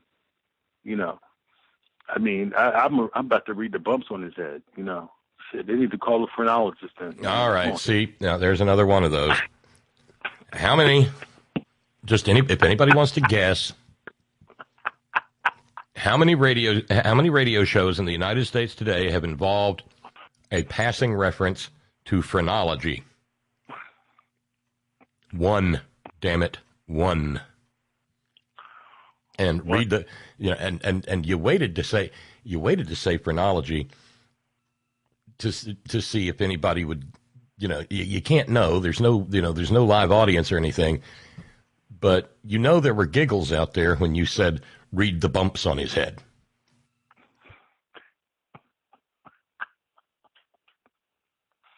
You think? I'm serious. Oh no, man. I know you are, and it's as good a strategy as any, I suppose. Well, I mean, it's that type of. Come on, you have that type of audience. Now, come on. This is why we're here. Right. That's what makes it. By the way, now that we're on this track, yes. I mean, this is about pumping you up. You are a badass MF. And let me tell you. Now, look, you must be doing. I hope you don't hear. I still had the radio on. I hope you don't hear it in the other room. No, you're good. You hear it? All right. I know that's a no, but whatever. I can't make it anyway. So you were doing what you needed to do and what you were supposed to be doing, and what was great for a week. And because you're so good at what you do, do you see what happened? You didn't have no $1,898 hole. No, that's true. And I need to mention something now, because a very dear friend of the program who prefers to remain anonymous made sure that we didn't have a $1,000 hole coming back. And that was huge. I would have been freaked right out otherwise. As well you should have. Yeah. But, I mean, come on. The work that you do. The work that you do. I mean, damn, man. I mean, you're very, very good at what you do. You have no idea. You have no idea the amount of messages and notes I got toward the end of last week. Well, actually, it was all through. It was all through the week. The way news was breaking, going, dude, you can't go away from the mic. Shit happens when you leave. Do you see what happened? That was the biggest motherfucking week. That last week, that was the biggest week politically we've had in how long? A year? It was the historic. The Lev Parnas stuff was the historic equivalent of dude looking up at the Nixon hearings and go, oh yeah, he keeps tapes. There's tapes. Man, and the entire Congress of the United States in 1974 going, what? See, we remember. I mean, look, we're the same age. I was an only child. We had one TV. I remember that. I remember seeing the count every Sunday night of the Vietnam War, how many people got killed. But I remember that. Absolutely. That was like when that changed, when the drip, when it was like, and everybody started. You mean when the dam broke? The dam broke. Because up till then, Nixon was like, oh, no. And everybody loved, all the Archie Bunkers were like, no, leave him alone. Leave him alone. You see, leave them alone. They were tired of the hippies. They were tired of this, tired of that. It was just too much. And like Trump, maybe.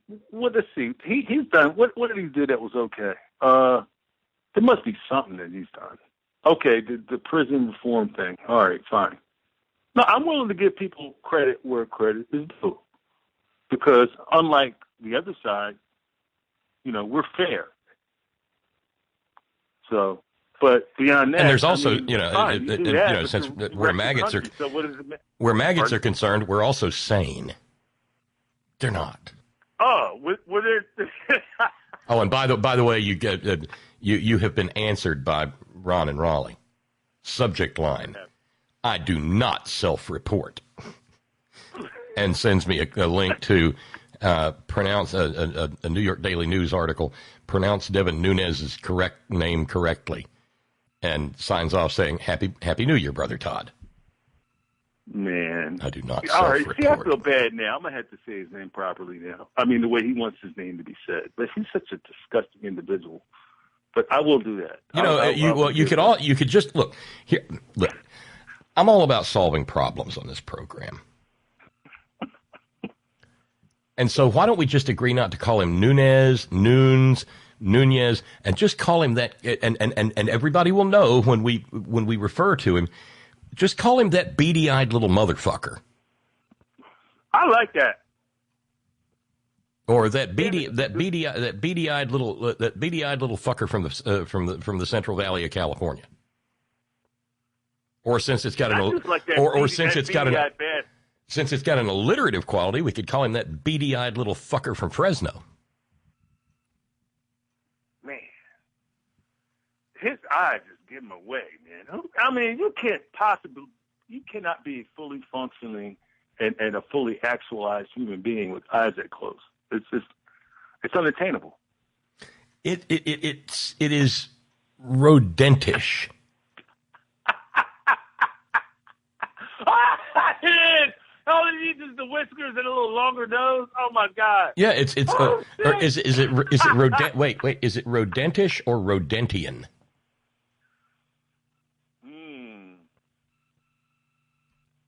I don't know. That's a toss-up. But I think we've at least found a compromise solution that works for everybody. Oh, I'm sorry. Wait a minute. Correction coming in from Steve in New York. It's actually the old English way. Cockknocker. And the subject line on that is Nunez pronunciation. It's actually the old English way. Cockknocker. Wait a minute. Cowbell for Steve. Oh, that makes a lot of sense. Yeah, it's pretty self-explanatory. Oh God, yeah. So his behind, but what you know what the thing that frightens me though about this situation now is that yes, the dam is broken, and now everybody's like talking about Barr now. Everybody's talking about. I mean, it's just like the whole thing is rotten, like we always knew it was, but it's just the rot is so deep. It's like it's bigger than a root canal. It's like you have TMJ.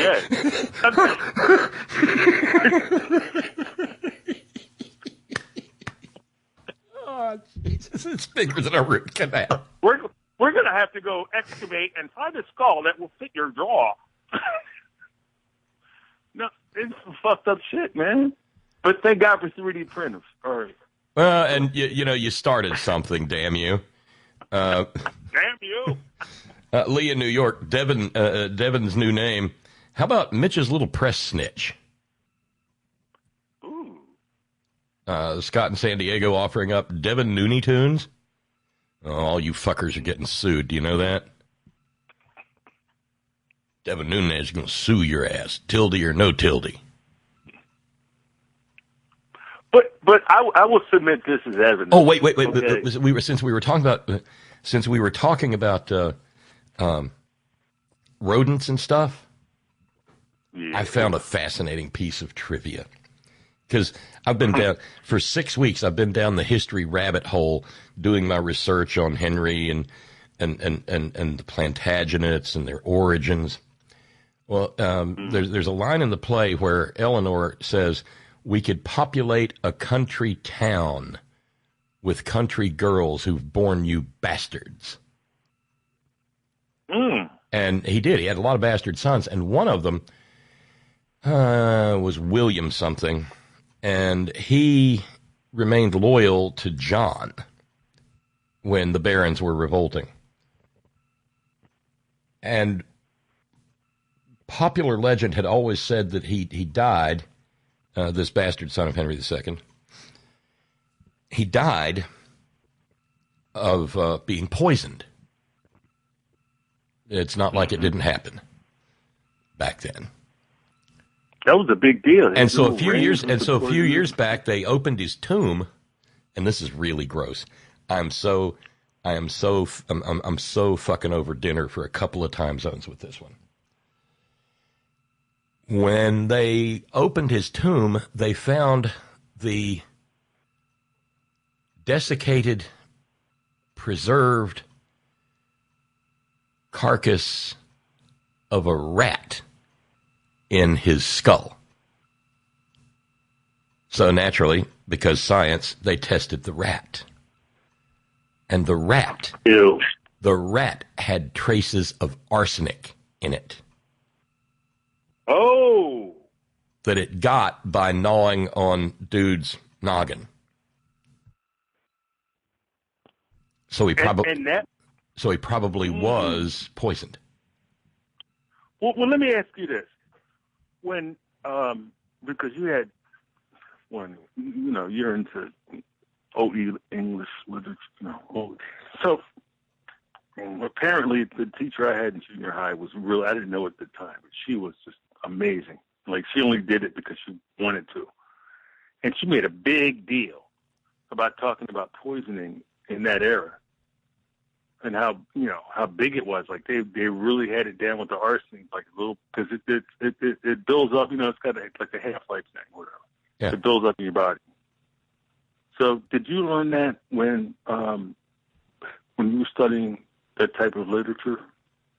Well, more like when I read the play Arsenic and Old Lace, which, by the way, is hilarious.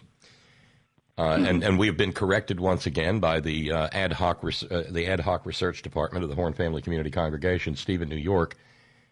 Alliteration concerns words with the same vowel sounds. Consonants concerns words with the same consonant sounds.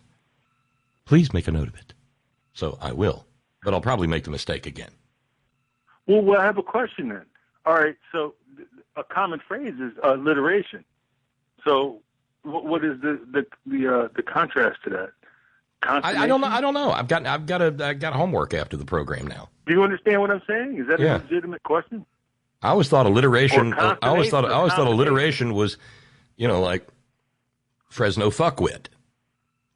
2 F's. Right. A riff on something. I mean, that's why Nitwit Nero, Tangerine Tiberius, Chlamydia Claudius, because alliteration. I thought it was, but apparently, if it's consonants. I don't know. I got to look it up. Excuse me, Mr. Show presenter. This is. I would think this might be number 2. I'm not your engineer, and I'm just saying. This is like number 2 for tonight. I know. How many shows? Good grief. All right. Oh my God. So. We happy few. See, I'm all Shakespeare'd up too. That's what I was going to ask you. Who struck the set? They're always fun people, the people who strike the set. Oh, we all did. Everybody stayed for strike. Oh. I got to use a power tool and did not hurt myself. They let you use the power tool. Yeah, because we had to take all the flats down that had been the walls of the castle. Well, that's fun. No, I miss them already. I woke up. The clock was moving on, and I'm like, don't I have somewhere to be? Because rehearsal would be starting in about 8 minutes. See, you're going to have emotional withdrawals for. Oh no, I was a mess last night. I was just lost and bereft, and fortunately, a couple of members of the Horn Family Community Congregation who know that sensation kind of got me through it, and Agnes talked me out of the tree, and this isn't art, it's none of that bullshit, but. When you do something like that, you draw on energy inside you, and you have to be so goddamn focused for so long. I mean, just a minute. It's an intense as hell play, and the word play is. And I think out of a 2-hour play, I wasn't on stage for about maybe at most 20 minutes. Mm-hmm. And so there was about 88 pages. Call it 65 pages of dialogue to memorize. Yeah, but the timing has to be right. Oh yeah, and that's what you work on. And See, we were when do you say the line? We were working bits all the way up to the very end, and the next to last show. There's a scene where Henry has agreed that and if you've seen the movie, you know the scene where Henry has agreed with Eleanor that they will hold the wedding right then and there, and Richard and Elise will get married. And after I'd sat down on my throne, and after Elise had sort of curled up over next to me as her, protector and boyfriend, he was my boyfriend. I thought for a bit, and so I reached out. And this is it's just so cool when it happens this way. I reached out. I just had an idea, and it had never been rehearsed.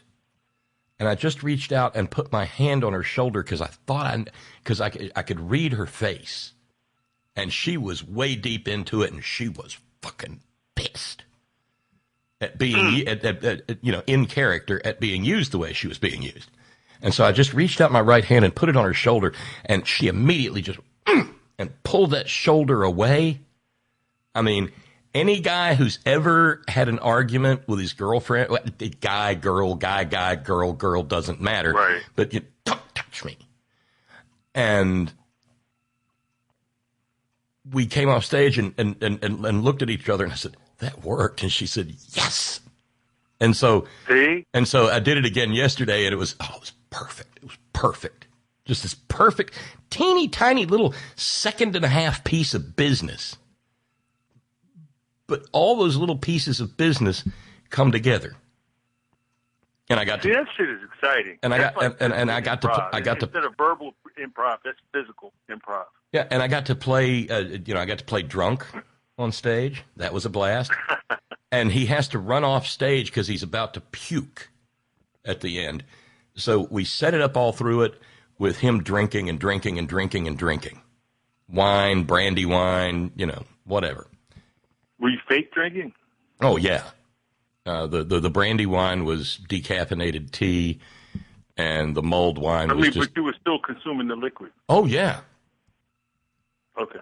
But when I came on drunk for the one scene, I started realizing several weeks ago. I realized I had to set it up so that I wouldn't just be spontaneously appearing to blow chunks. The hair went dinner in the. So I started working a bit, swallow a little bit of air so I could, and then the occasional hiccup and stuff. And so by the time the oh my God, I'm going to be sick line comes around, everybody was all set up to understand that Henry's stomach was not so good because he's been drinking for nearly 24 hours between Christmas Eve and Christmas Day.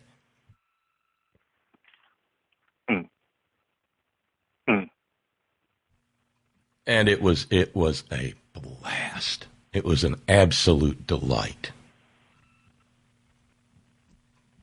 And just so fun to work on all of that stuff. And then lights go out, strike the set, it's done.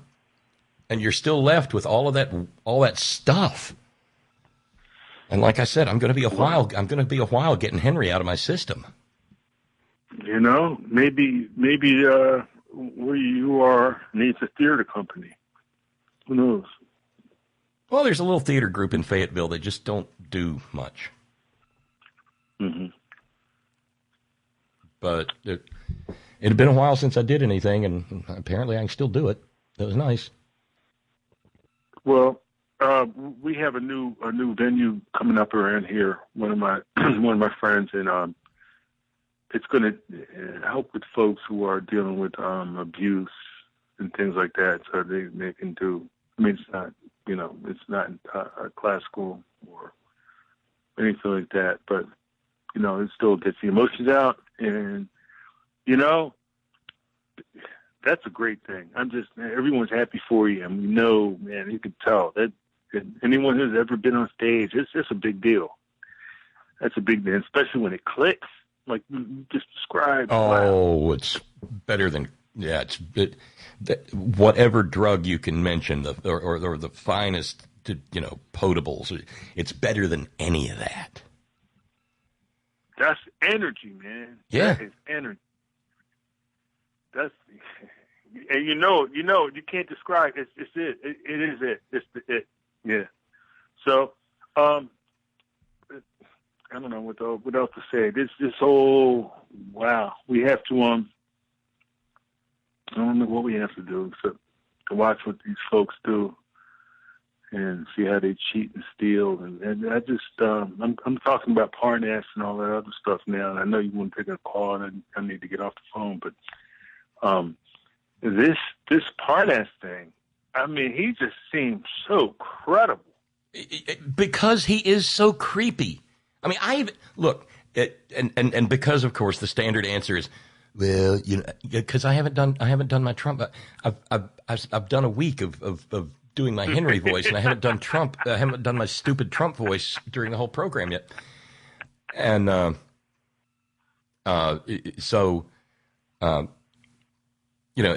the Parnas stuff comes in, well, I take a lot of pictures with everybody. I hardly know him. I don't know him at all. I wouldn't.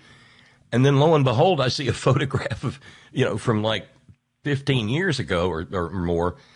And son of a gun, there's Lev Parnas kind of back before photobombing was a thing. There's Lev Parnas photobombing a picture from a birthday party for one of Trump's little spawn back when they were, just little shitbirds, kids. No shit. Yeah. Because Lev Parnas began his association with that filthy family when he started working for Fred. He hustled real estate for Fred Trump. What? Yeah. No, it can't be. That's too easy. Come on. Come on.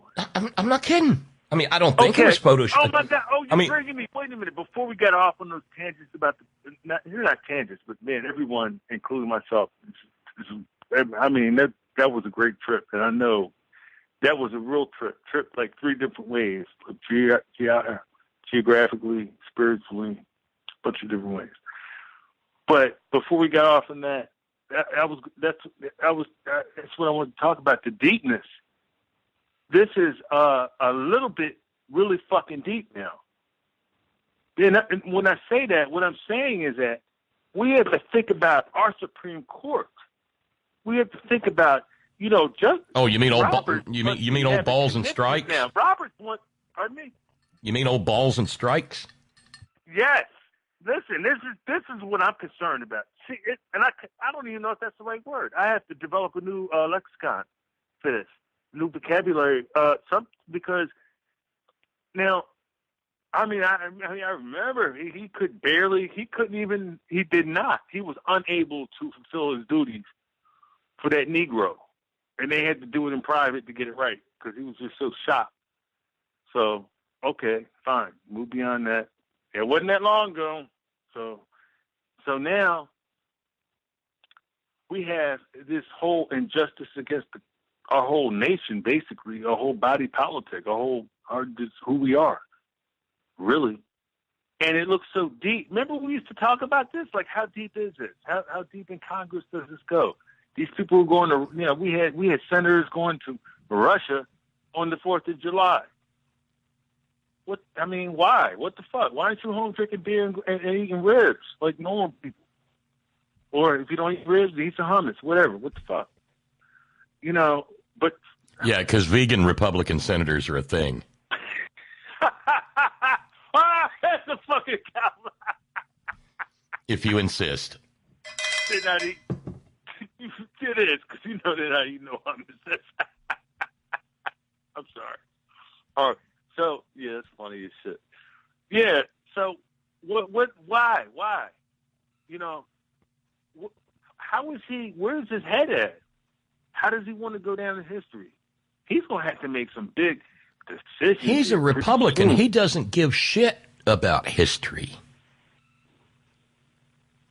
Okay, I think we kind of got to get we got to get that through our skulls. Shit. But wait a minute. He's not. All right. That's the easy way. He's just going to do what we expect him to do, and then whatever.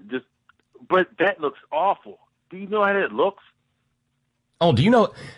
Do you realize how thoroughly he will be discredited and disgraced when every ruling that he makes the Republicans don't like, that they will vote him, they will overrule him? He's going to look like just a pathetic patsy.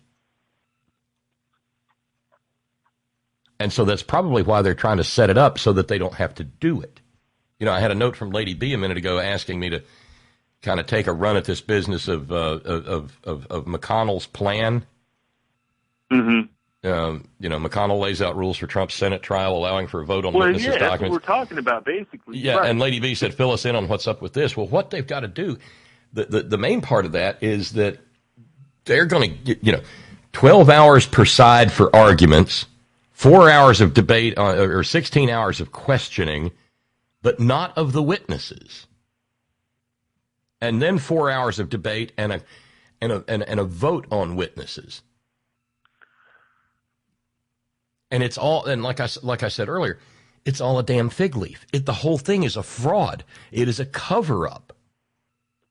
Because none of this shit is even remotely necessary if you're trying to conduct a fair trial. I mean, now Moscow Mitch is reported to be working on a means by which we will never see John Bolton testify in the Senate. How is that? Let's see. What's the story from the Washington Post say? While Republicans continue to express confidence that Democrats will fail to persuade 4 GOP lawmakers to break ranks with Senate Majority Leader McConnell, who has opposed calling any witnesses in the trial, they're readying a plan B just in case. One option being discussed, according to a senior administration official, would be to move Bolton's testimony into a classified setting because of national security concerns, ensuring that it is not public. To receive the testimony in a classified session, Trump's attorneys would have to request such a step, according to one official, adding it would probably need 51 senators to pass. And then Trump says he'll go to he'll go to court to stop Bolton from testifying again under executive privilege and national security. Which begs the question. Yeah. Mm-hmm. What do you do about national security when the national security threat is the President of the United States? Well, that's exactly the question I was going to raise, because it appears that at every turn, the fact that we have this administration, not just the president, but the people he has around him, people he has appointed, and the decisions they've made have made everything so complicated where we can't follow normal procedures. It just doesn't fit. Because, well, first of all, this bullshit about, well, we're not going to respond to any subpoenas, blanket. Now, I don't even see how that's debatable. I've never been in law school, ever, but I like logic, and I endear logic, because logic is a universal language. And that makes no fucking sense. So if that's the posture that you choose to use, then you have to endure the repercussions.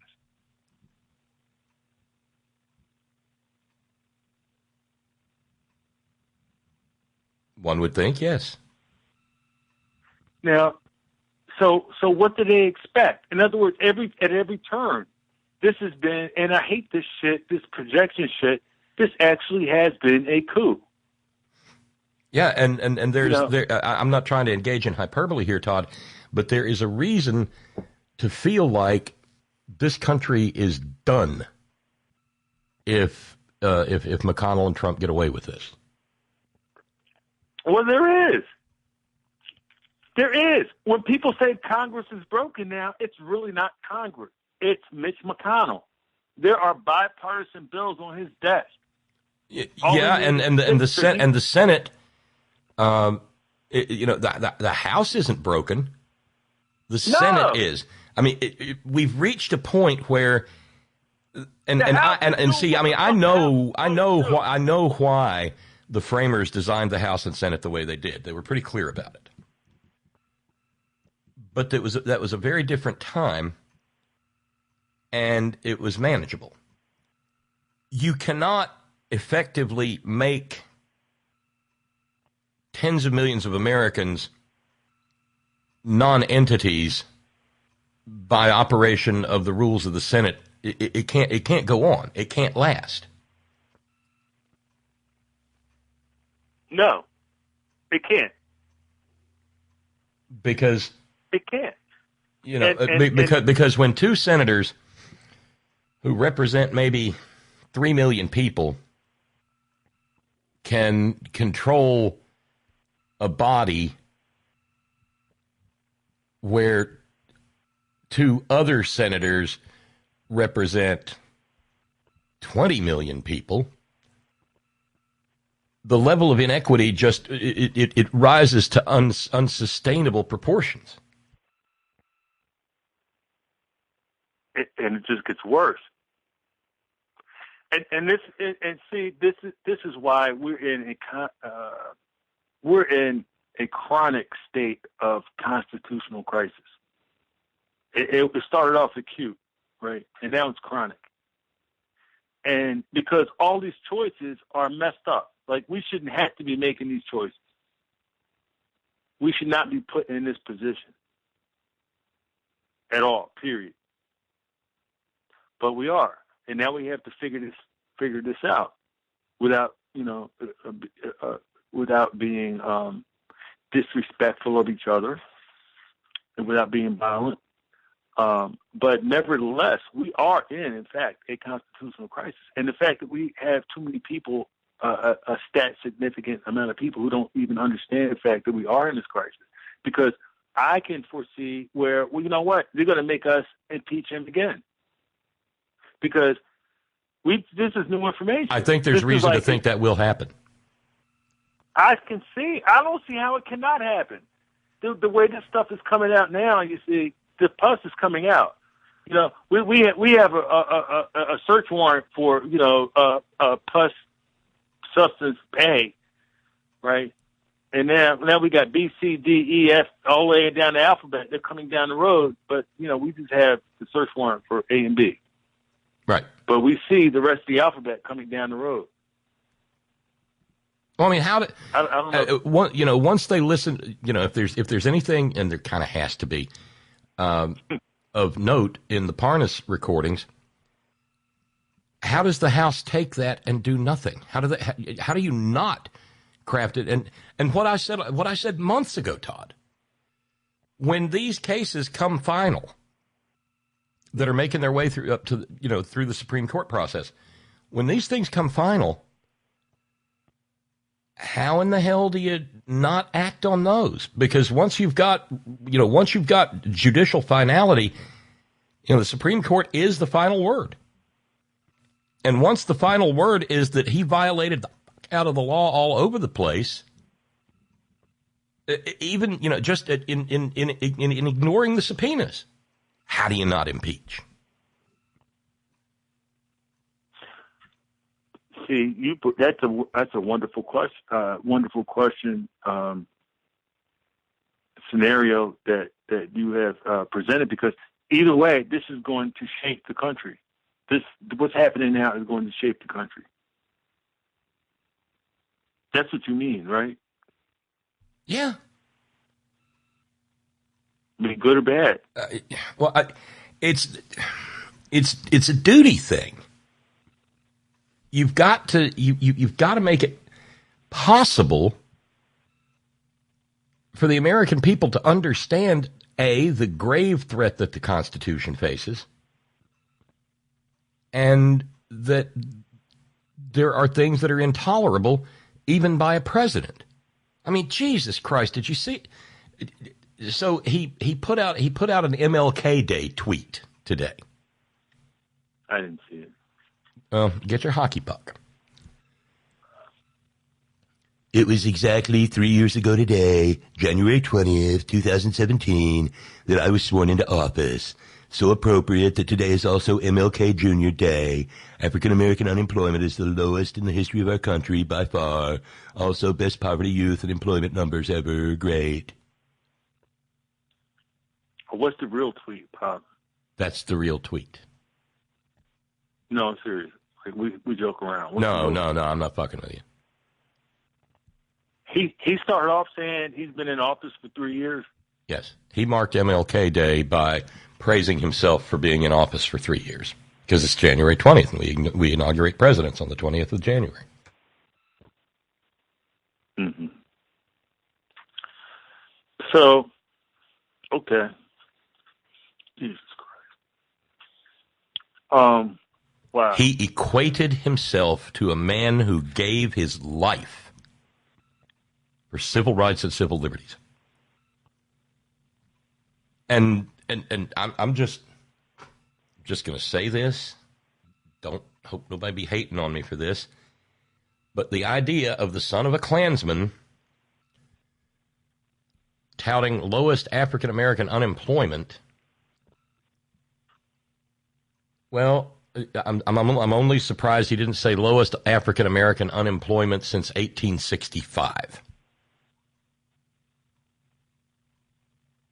I freed you. Right, exactly.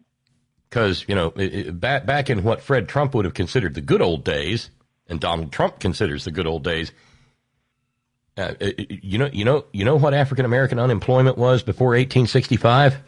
Zero. Well, I mean, you think about it, it's true. I'm just saying this entity has the ability to win again, and that's what I'm concerned about. They're packing the courts, and nothing's changed about the Electoral College. The Senate keeps voting down extra funding and extra protections for our elections because they're fine with the status way things are going now because Russia told them, whatever, they got paid. They got paid off. Yeah. And anyone who's been following this, I'm not like I'm some tinfoil hat type person. I'm sorry, but I used to get paid to follow this shit, and now I got addicted to it. So now I can't. It's just a hobby. Now, you said people go back. Why do you think they infiltrated the NRA? Who is in the NRA? Just ask yourself a very simple question. Who's in the NRA? Evangelical, right-wing, Christian folk. Right. And so who did Russia infiltrate? The NRA and the National Prayer Breakfast. But that's easy pickings. Man, that was just hanging up above the rim, and you just put it in. I mean, that's just a tap. Oh, by the way, I have to going back a little bit. Steve in New York awarded you a gay gong for bigger than a root canal.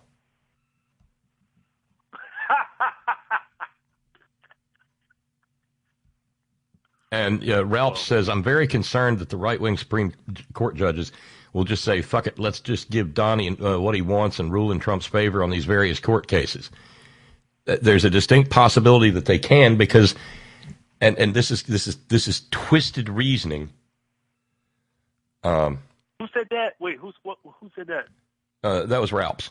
She's worried about the Supreme Court just rubber stamping it, and the question is, how would they do it?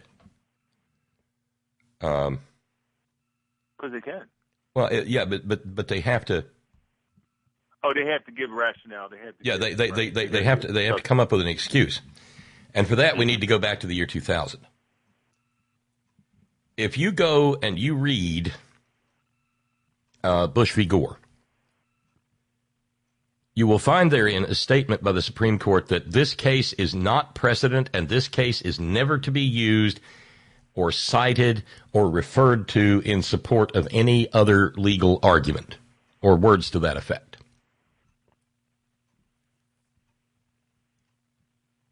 And so they can craft opinions if they want to. If old Balls and Strikes just doesn't just fuck it, then he'll have the votes from Clarence Pubes on the Coke can Slappy Thomas and Sammy shoot him in the back of the head Alito and Ann's boy Neil and Brat Kavanaugh. He'll have the votes to craft an opinion that says this is not legal precedent for anything and should never be cited as such, but we're just going to let Trump win.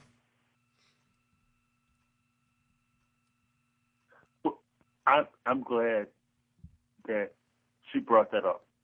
And I really, really want to be wrong about that. Well, this is the thing. Right, and like I said, I'm glad Ralph brought that up, Ralph, because, me, I'm tangent man, and there's too much shit going on around my brain, I can't. It's hard. But, you see, this is my worry, is that this thing is too big. Like I'm saying, it's too deep. It's too deep. Roberts is like, oh, my God, he's going to look at all the information, all the data, all the evidence, and go, oh, fuck. Oh, fuck. If I rule against Trump, all this is going to come out. Oh, no, fuck that. it's easier just to stay with the status quo. Well, and remember, they want to protect the court too. And whose son was doing the funny business? Kennedy. Bingo. See, people forgot about that. And Kennedy and Kennedy getting the dime dropped on his son through this process. It could be very damaging to the Supreme Court. A Supreme Court that's already damaged all the fuck. I mean, remember, William Rehnquist was an opioid pillhead before opioid pillheads became a thing. He was trashed out of his mind for the last 10 years of his tenure on the court at the very least. So that's another reason just to keep sweeping along, move along, nothing to see. Yep. I hate to be so colloquial, but man, I don't have to work tomorrow. I'm going to tell you, I'm going to wake up early. I'm going to have this shit out. Wait, it's going to come on till 1 o'clock, so it doesn't matter. It doesn't matter. No. Oh, I didn't tell you. Wait a minute. Okay. Did you see the paper today? Seriously. No. All right. Pedro was admitted to substance abuse counseling. He's in an inpatient treatment facility. They found half a gallon of liquor right next to their desk. It was visible. This is my turn to say, you're not fucking with me? No, I'm fucking with you. Okay. Because, see, I believe it. I couldn't do what Pedro does. I mean, and it'd probably be a lot worse than booze. I wouldn't doubt it. One day he's going to be in there with the big straw. Oh no, I'd be crushing up Xanaxes and rubbing them on my cheeks and gums. Just to get through the morning with the people he has to listen to. Well, I want to say hi to Tracy, and everybody, and Prose Laureate. We all know who the Prose Laureate is, and Stephen Georgia Stan, because that's my support system on C-SPAN, man. Washington Journal, because it's frightening. Man, look, we take the bullet for you people, and I'm just talking about the pinks. I mean everybody. I get your point. All right. Oh! Hey, I got there are things we have to talk about when you call. Oh, food? Yep. Because I'm in a place that has a Popeyes, and because and because Tracy recommended it so seriously, with such joie de vivre, I tried the Popeyes chicken sandwich. Verdict. It is everything anyone is saying that it is. Damn! Is it tender and tasty? Dude, I think they're marinating the chicken breasts in like buttermilk and pickle juice. No shit. Oh. What kind of roll is it on? It's just on a bun. It's that good. It's just a bun. It doesn't matter. Don't care. Doesn't add to or detract from. It's just a handful. It's just a handful of awesomeness. Well, see, now this is coming from a foodie, so I understand now what people are waiting in. Like, and the plain, the original, what they call the original, is okay, but if you love life, get the spicy. Oh, you got to. Come on, Popeyes is special. And it's in the breading, and it's in the chicken, and it's in the sauce. It's all spicy all over. Yes. There's a Popeyes in Progress Plaza, which was the first black-owned inner-city shopping mall in the United States of America, and that's at Broad and Oxford, North Philly, right at Temple campus. And there's a bank there, a black bank, and a Popeyes, and I mean that Popeyes, man. Sometimes just that dirty rice, the chicken. But yeah, people have been getting crazy over this chicken. Oh, and don't forget about the fried okra. Now, fried okra. Oh no, I get worked. Well, let me say this real quick. real quick. Now,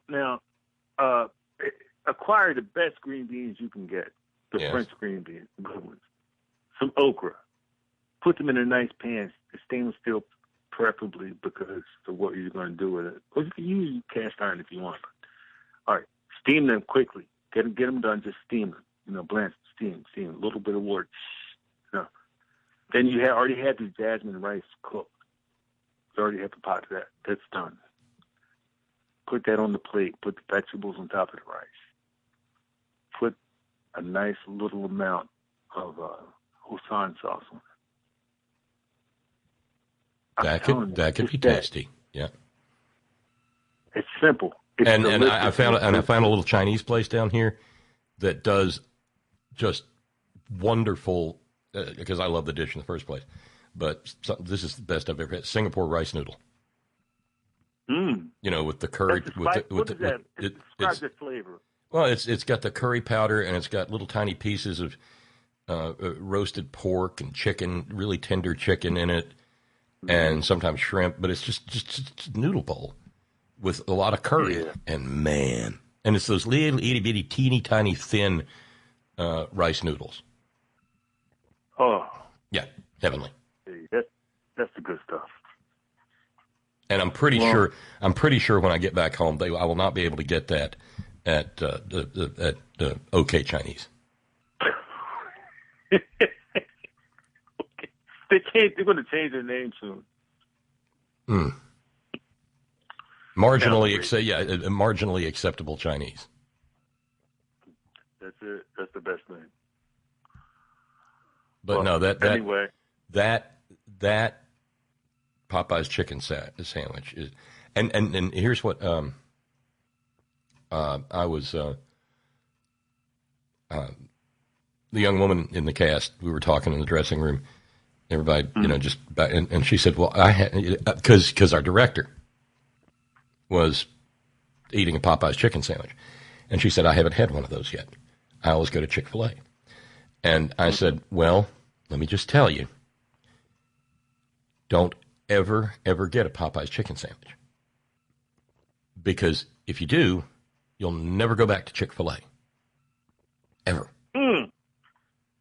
They're totally different, though. Yeah, they are, but they just totally owned it. Well, because it's two best, and I don't like their politics. And I'm telling you, they just built a new Chick-fil-A here, and when they built this MF, they built it with two. These mugs did serious survey research. They built it with 2 drive-thrus. Do you know this place is? It's like a damn traffic jam every day at lunch. Just all day, every day. Then if they were open on Sunday, they need to like stop to clean up probably. Chick-fil-A has a great product. Oh, and the drive-through at the Chick-fil-A out at the mall here is around the block for as long as they're open. See, all right, yeah, what the fuck? What are they putting in this food? Is it comeback? What are they putting in? No. It's where Chick-fil-A is concerned. What makes the magic for them, and this is the simple, filthy little secret, is confectioner's sugar in the breading mix. Mm-hmm. It's candied chicken. Isn't that something? And then and the Chick-fil-A sandwich is just bullshit anyway, because it's a piece of fried chicken breast on a bun with 2 ribby ass slices of pickle on top of it. I've never been impressed. See, this is how we do it. This is how I do it, and this is what keeps people knocking on that door, right? You get the cast iron grill pan with the raised edges. Oh yeah. You get the marks on it. Got one. But the first thing you got to do is start with good quality chicken. I get this stuff that minimally processed. It costs a little bit more, but it's not big and all inflated, and it tastes better. But you pound it out like you're making a schnitzel. It has to be thin. Not too thin, but break up the muscle tissue. All right, and then take the fork, thoroughly poke the fork both sides.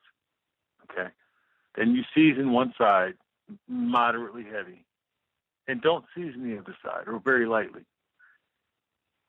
Put her on that grill. to grow in. You know, if you're inside. Outside is a different thing. Yeah, but I mean that's a naked chicken sandwich, right? We're talking about, I mean, the breading. Well, the bread. Listen, the bread. Well, that's one. Because some people like grilled. Now you're going to have families. Some people want the grilled. Some want the breaded. Now the breaded is easy. That's mayonnaise, Italian and panko mixed together with complete saison, right? Drop that in the oil, bring it out, boom. That's it. That's easy. And it's perfect. Oh, my God. It's perfect. Well, I don't want to use that word anymore. Ugh, disgusting. I can't. It was perfect. It was a perfect chicken sandwich. The Democrats don't like it, but it was perfect. The chicken sandwich was perfect. You see, this, oh, my God, it's an earworm. Stop. No. Well, but you know, and you know me, and I'm an advocate for a full ensemble of cast iron cookware. However, it's nice to have a stainless steel, like a wide, it almost looks like a frying pan, but it's not, but it's wide stainless steel for steaming vegetables, and then a stainless steel or enamel stock pot for making your soups, because you don't want some of that oil to get into your product. But beyond that, you know, cast iron all the way. Yeah. Anyway. Oh, by the way, you got a note from Darlene in Connecticut. Hi, Darlene. Thanks, Todd, for mentioning chicken piccata several shows ago. You inspired me to try it out, and I'm having fun to great reviews from friends. Does Todd prefer onions or garlic as the main theme? Just curious. Garlic. I was willing to bet. Garlic. Yep. I mean, you know what? Honestly, if you're going to make any decent food, you can't make decent food without onions and garlic. I mean, people say I don't like garlic. Guess what? You put just enough in it, and they don't taste it, or you know. But I mean, come on, if you want to eat good food, that's just the way it is. It's good for your blood. Yeah. Exactly.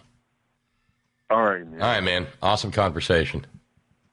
Yeah, yes, always. And everybody's glad you're safe, man. And you struck the set, and wow, you just fully loaded now. I know it. Oh, wait a minute. We're getting pushback here. Oh shit! You've done it again. From Brother Deacon Asa, as an objective Brother Deacon and a bona fide foodie, I'm gonna have to push back a little bit. As someone who has access to Popeyes and has eaten at Chick-fil-A all over their country. Our country, I disagree with your notion that Chick-fil-A is inferior. And yes, I hate their guts for their filthy politics too. Sorry, but no. There are two fast food places that if I ever eat at them, I just feel physically terrible. Not morally terrible, but that goes with Chick-fil-A too. Chick-fil-A and Arby's. Without fail, those two places just sicken my gut. And the Popeyes didn't. But well, I'm sorry. I'm sorry, Brother Deacon, but we're just gonna have to be at odds over this one.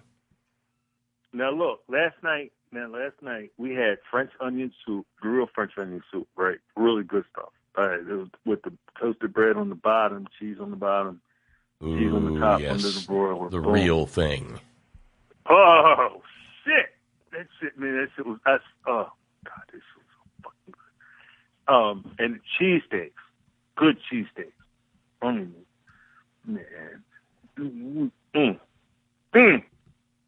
And you know what? I don't know if 49ers might win. I don't know. I mean, they're not slated, but we'll see what happens. But you know what? All we can do is eat good food. I mean, everything else, what the fuck, man? You can't even go out to the park now. You got to worry about it. Do they have a gun? Are they going to shoot me? Oh, I want my rights. We're using our bitch, I want to eat a cheeseburger in the park. Get the fuck away from me. I'm sorry. No, don't apologize. You're right. It's just unacceptable behavior. And we're better than that. And maybe we are, and maybe we're not. And we're going to find out who we really are. I think over the next 2 months, next 6 weeks, 8 weeks. Yeah. Because we will know for a fact who we are when we wake up on the morning of November 4th. Well, that's a statement. I mean, that's a very legitimate is that not true? That's oh man, I don't know. We'll find out who we're going to be. Oh, and by the way, Robert in Morgantown sent me something a little bit ago. Via Agence France Presse, the U.S. Embassy in Baghdad has been targeted with rockets. They landed in the embassy area in Baghdad. The sirens are on. No reports on casualties. And this comes as Nitwit Nero is supposed to meet the Iraqi president in Davos. This is live time? Yep.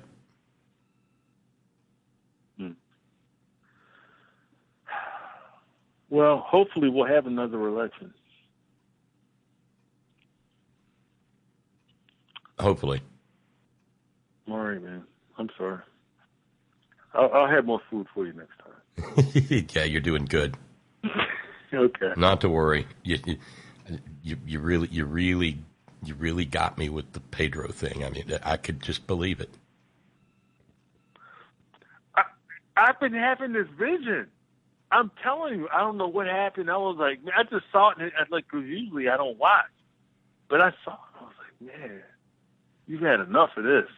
You got people calling you, and all right, this really gets me though. I think really the germ of this whole statement that I made is the fact that there are too many people, a stat significant amount of people calling in to that program, Washington Journal, and swearing that they're leaning left.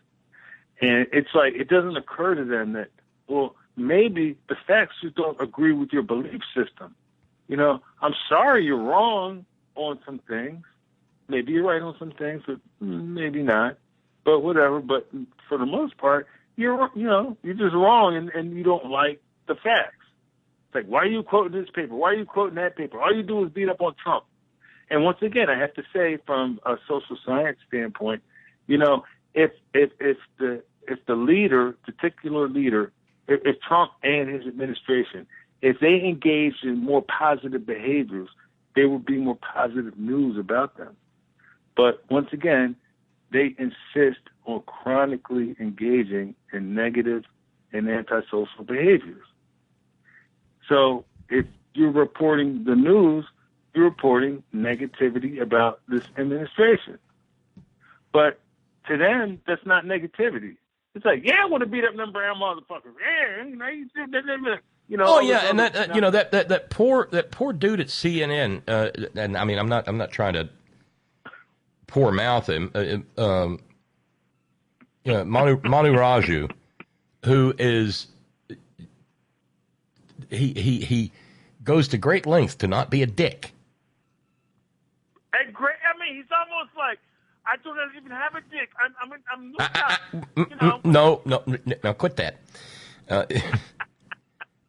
And he, you know, he asks his questions gently but fairly.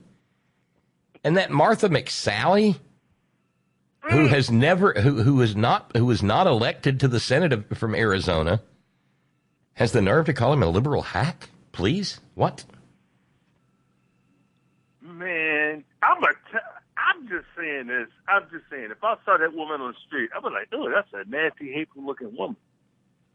She looks like she needs to clean her liver out. She's just gray. She's ashen. She looks like some fucking reprobate. What the fuck is wrong with her? I'm just saying. Have you not? I saw her up. I mean, at work. You know, with her name in front of her up on the in the dais or whatever.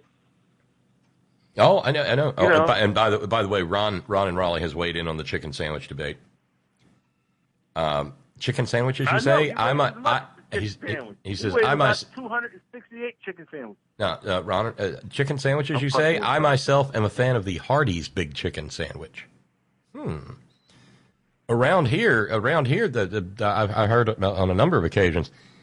There's a chain through the South. Maybe you've got them in South Carolina called Jack's.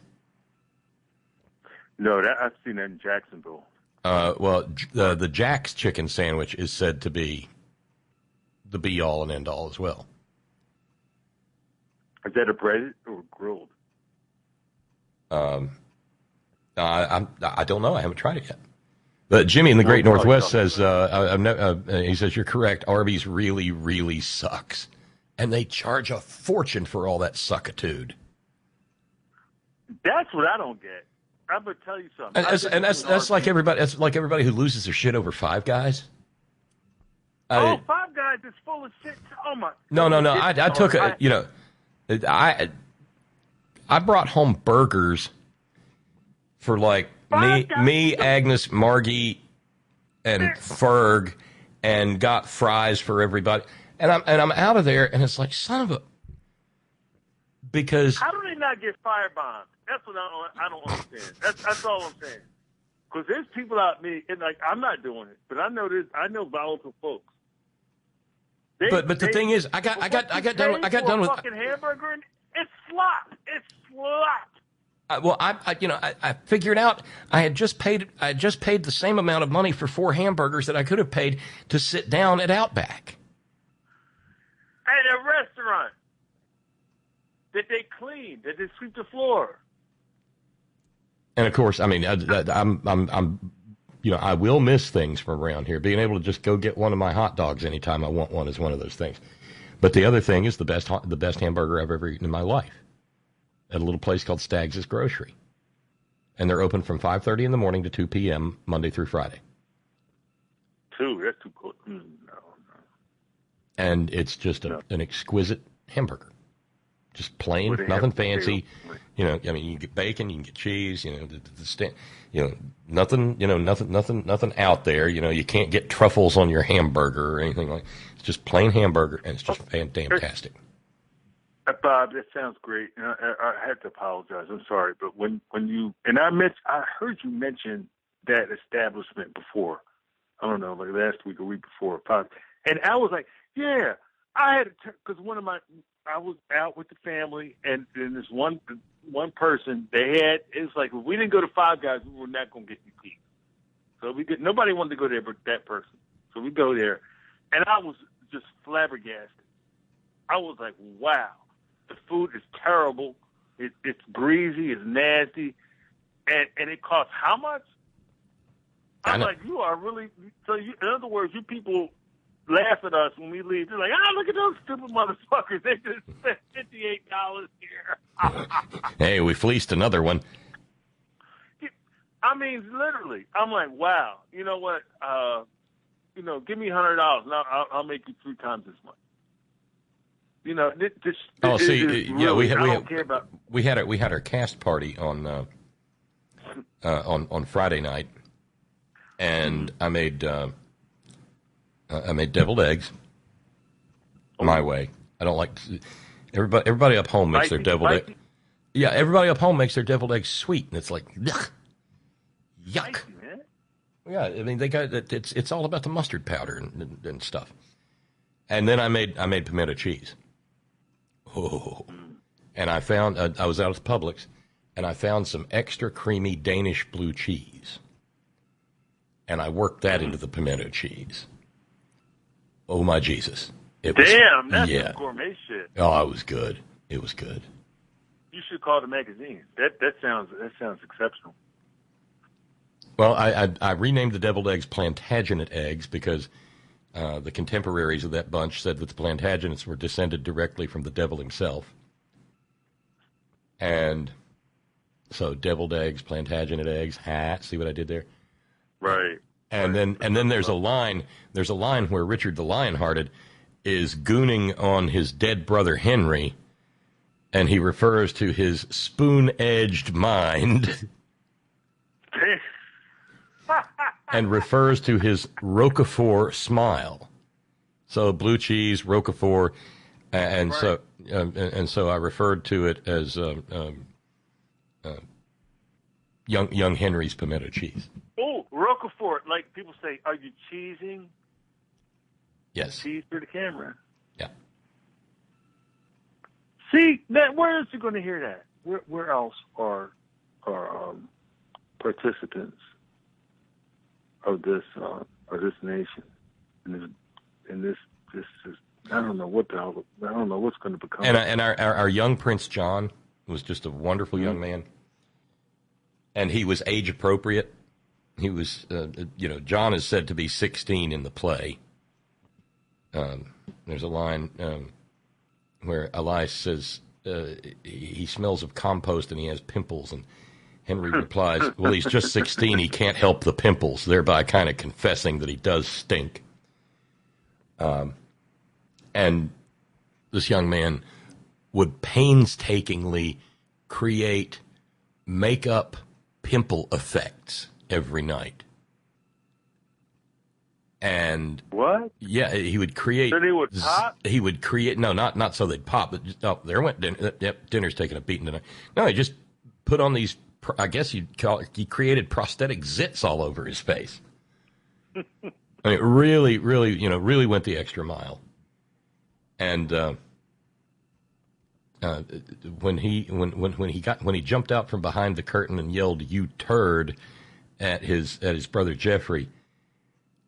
It was hilarious. Well, I'm sure it brought joy to the area that people who frequent. Oh, it was fun. It was really fun. And you'll keep everybody up to date, but yeah, and I need to mention that because we are running out of time now. But the question was asked in the chat room as to the timing of the program. I'm just going to stick with I'm going to stick with the 5 to 8 time slot at least until I get home. I kind of like it, but I don't know. We'll have further discussions in the community about whether to go back to 6 to 9. So that's where that is. Darlene says, I think President Obama put Five Guys on the map with his visit there with Biden in his first few weeks in office. Darlene says, I've been wanting desperately to try Five Guys, but it sounds like it's a mess. It's just ordinary.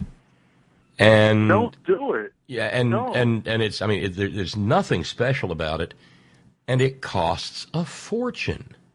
It costs, dude, let me say this.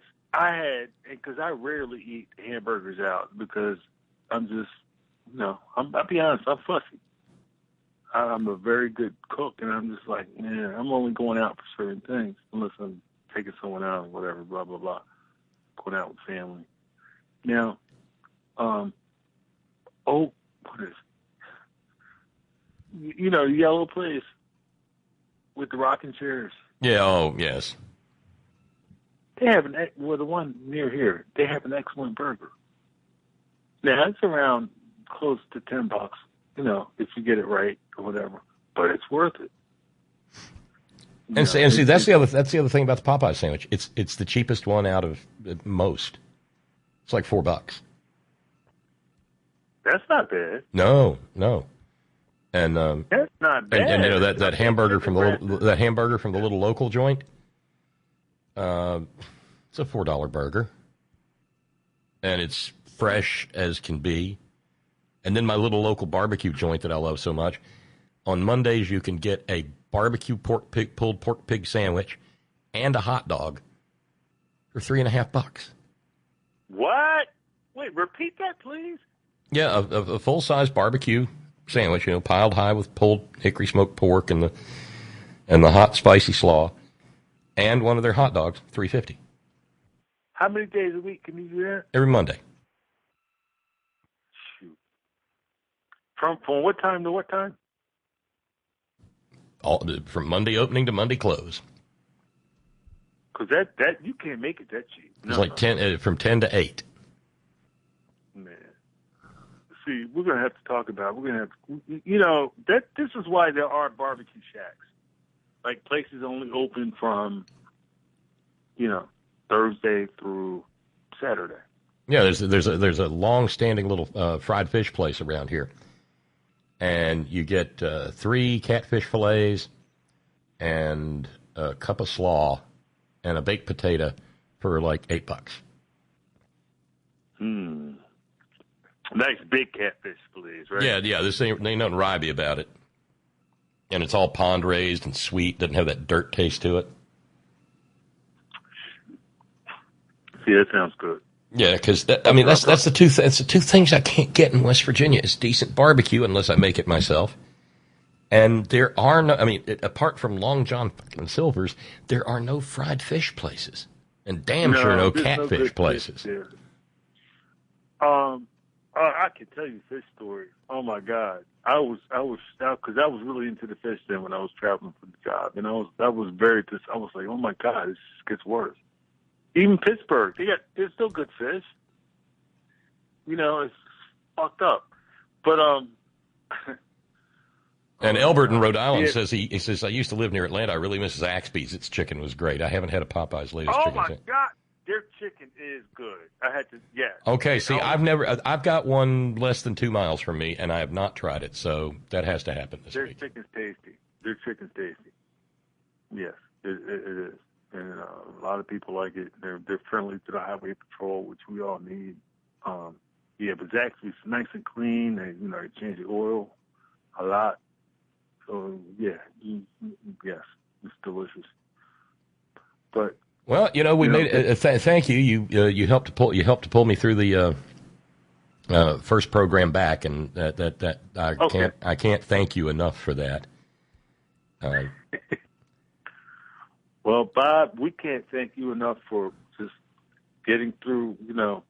Doing what you do. You're multitasking. You're doing a great job, and that's all I can say. And Ron, I hope you're still listening, man. Love you, brother. I joke around with you all the time, but I love you. Everybody loves you, Todd. You take care now. All right, I'll see you later. All right. Hey, keep Pedro away from that 1.75 liter bottle. You hear?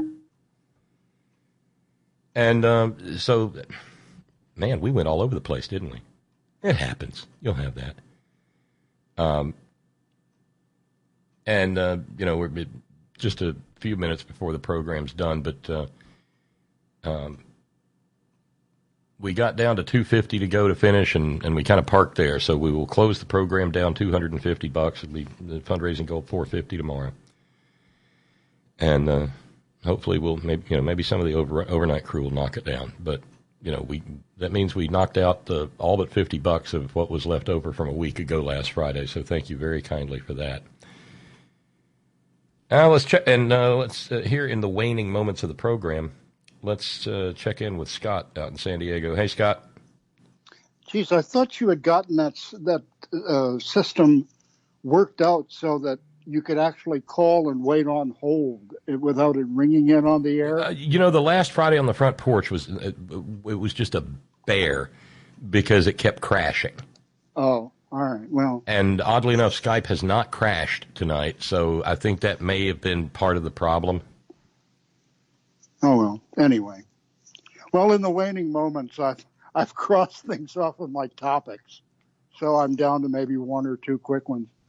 I didn't know this until just recently, because it only happened just recently, but a Popeyes opened up about two or three blocks from here, and I've been to Popeyes for like years. You lucky man. So now, and it's near the Sonic. That's another place I haven't been. Do they have Sonics where you live? The drive-in? Yes. Yeah. Well, here they do. Not where I am. The Sonic in Beckley went out of business years ago. Oh well. Anyway, so that'll be the extent of my food porn. You were two things. First of all, my saying when someone I like passes on. I always end it with, and yet Dick Cheney lives. Right. Well, here on Martin Luther King Day, the observed date, the Monday holiday birthday, it pisses me off that the walking Bible, Jack Van Impe, lived to a ripe old age of 88 and died the other day. The TV evangelist. I was kind of saving him from prayer meeting Wednesday, but that's okay. Yeah, that's fine. Yeah. Well, it's worth mentioning, and I didn't look up Martin Luther King's birthday, but I think he was 39 when he was killed in 68. So he and Van Impe would be contemporaries in the sense that they were probably born within a couple of years of each other, because it's been 50 years since Dr. King died, and he was 39, so that's 89, and Van Impe was 88. Here you've got two religious people, so-called, at least in the case of Van Impe. I think of him more of a damn huckster, okay?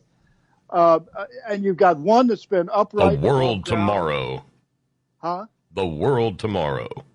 No, that's Garner Ted Armstrong. Oh, okay, sorry. I forget what Van Impe's show is, but he apparently memorized the Bible. This was his shtick early on.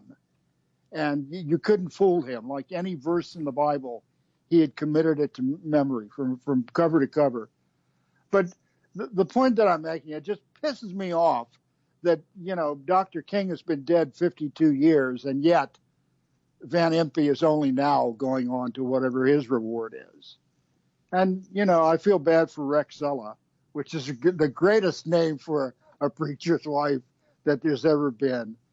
The only other wife's name that's better in my book is Lurleen, which was Governor Wallace's. Yep, Lurleen Burns Wallace. Lurleen? But anyway, so there's that. But the other thing, you were talking about this radio station in Kansas City, and my ears perked up, having spent 10 years in that market doing radio at various places. So I said, well, let me look it up and see which poor one-lung station has been dumb enough to sign on with Sputnik Radio, formerly known as the Voice of Moscow, I think. Well, it's just this little station licensed to a town north of Kansas City called Liberty. How's that for irony? And it's like 6,000 watts daytime and like 9 watts at sunset, So, they're reaching out to a vast audience. All the way around the block. Way up 1140, way up near the far end of the dial. And it rang a bell in the back of my head. I grew up in the D.C. area in the 60s listening to Top 40 WEAM 1390 in Arlington. They were licensed to Arlington or Falls Church or somewhere. And back when they couldn't make money on AM anymore, the station changed hands a few times. Well, a couple of years ago, the current owners decided to hook up with Voice of Moscow, now known as Radio Sputnik, full time, okay? And because they started doing this in 2015, because Radio Sputnik is an official Russian state broadcaster. Right, that's what I was talking about earlier, yeah. Yeah, they had to register the station had to register as a foreign agent. I hope if you have any listeners in Kansas City that they'll look into raising hell with the commission or whoever. Oh, we've got a professional hellraiser in Kansas City. Who is that? Because I maybe it's somebody who. Sister Carol Baker. Oh, that's right. I forgot about Sister Carol. I'm sorry. But they say the mind is the first thing to go. I always heard it was the legs, but Well, but anyway. But then again, that's somebody whose mind it was the first thing to go would probably say it was the legs. It just troubles me that radio stations used to be locally owned and operated in many cases, mm-hmm. and they programmed to the community. They didn't pipe a lot of crap in. Well, that's one of the things I love about radio down here. The number one radio station in the area has they've got the number one sort of classic hits, pop FM, and the number one country station. And they are locally owned. And in fact, until he passed away a couple of years ago, the locally owned that they were was a fella by the name of Sam Phillips. Oh, yeah. Well, see, that's what I mean. Because Sam was born here, probably not 4 miles from where I'm sitting. But he was typical of an old school broadcaster, and that is sorely missing today. By the way, before I go, and I know it's about time to go, are you Are you anywhere near Phoenix City, Alabama? Oh no, that's about as far away from here and you can get and still be in Alabama. I can't remember where I saw it, but recently, in the last couple of weeks, I watched a film no, I remember what it was. It was a movie on TCM, The Phoenix City Story, and it was a dramatic film done in the style kind of like a documentary. I had never heard about Phoenix City, and I did some research. Yeah, and it's not spelled Phoenix like in Phoenix, Arizona. They left out the O. Yeah, it's like Enix. Enix, okay, and ENIXFM, Secaucus. But the thing Wait a is, minute. it's like you did that so perfectly, so fucking seamlessly. Thank you. KW, what is that station in Los Angeles? KWFM FM and KWFM FM Los Angeles. Time to rock. But anyway, I think it's on. Damn, hold on, let me get rid of this frog. Peppy. I got a Peppy in my throat. Hang on. Thank you. Broadcaster's melody. I need a Ricola drop or something. Ricola. Yeah, but God, I hate anyway. those things. Ricola. I want to go out and buy funny-looking Swiss clothes and get a long horn, you know? Stand up on a mountain somewhere and do that shit with a feather in my hat and lederhosen. Is that the life or is that the life, Bob? Come on. Man, that's anyway. living. But anyway, if you have a chance to see it, it's probably on Amazon Prime because everything is. I don't think it's free, but it's the Phoenix City Story. It was done in the early 50s. And man, I'm telling you, there's a book about it that somebody wrote who's from down that way, and I may buy it just to get the full story of what a corrupt place it was. It reminded me of, you remember the movie It's a Wonderful Life? Mm-hmm. And if George Bailey had never been born. Yeah, Pottersville. It reminded me of Pottersville, but worse. You know? Yeah. And that's saying. Well, those kinds of towns are sort of sprinkled all over the South. I mean, Bossier City, Louisiana, in its heyday comes to mind. Yeah. But it's just very, very sad that our national government, given the opportunity, can go that way quite easily. When you've got that level of corruption, you talk about... that's the thing. You know, we're all in the bowl, and Trump's hand is on the handle. Yeah, and we got to find out if there's anybody patriotic enough to slap it away. Well, and this is the thing. 1 year from today, literally 1 year from today, Roberts or whoever's in charge of the Supreme Court at that point will swear in the next president of the United States. Now, that to me seems like a gauntlet being thrown down. That seems to me to strike a note of urgency that we have got to do everything possible to not only show this fool the door, this tangerine-hued, demented circus peanut, okay? We have got to show him the fucking door, okay? But we've also got to retake the Senate and strengthen our place in the U.S. House of Representatives. And the Senate in particular cannot be overlooked. And every 2 years is a goddamn fight in the House. And we tend to focus most on the presidency and turnouts higher in a presidential year. And it's just so ludicrous. And this next one's a minefield, Scott. Oh, I know. And what I was surprised that you didn't bring up, because I saw it on Morning Joe earlier, this New York Times dual endorsement. Well, first of all, it's too goddamn early to be making presidential endorsements. And if you're going to pick somebody, pick one fucking person. You know, never mind this Warren Klobuchar deal. Or am I wrong on that? Because it rubbed me the wrong way. Sorry, I don't mean to be so wound up this No, late that's okay, because I actually had it in the stack, but it seemed grievously uninformed. And I'm not even talking about who they chose. But the idea of choosing two potential Democratic nominees, well, I mean, no, that's dumb, because they chose two polar opposites. And by the way they wrote it, because I read the op-ed, it made them sound like they were checking boxes. Well, okay, we got a couple of white women, but they're women, so good, we'll pick them. Well, it just bugged me. I mean, but then last night on FX, there's this show called The Weekly, and it's also on Hulu. And it was a 1-hour episode of The Weekly.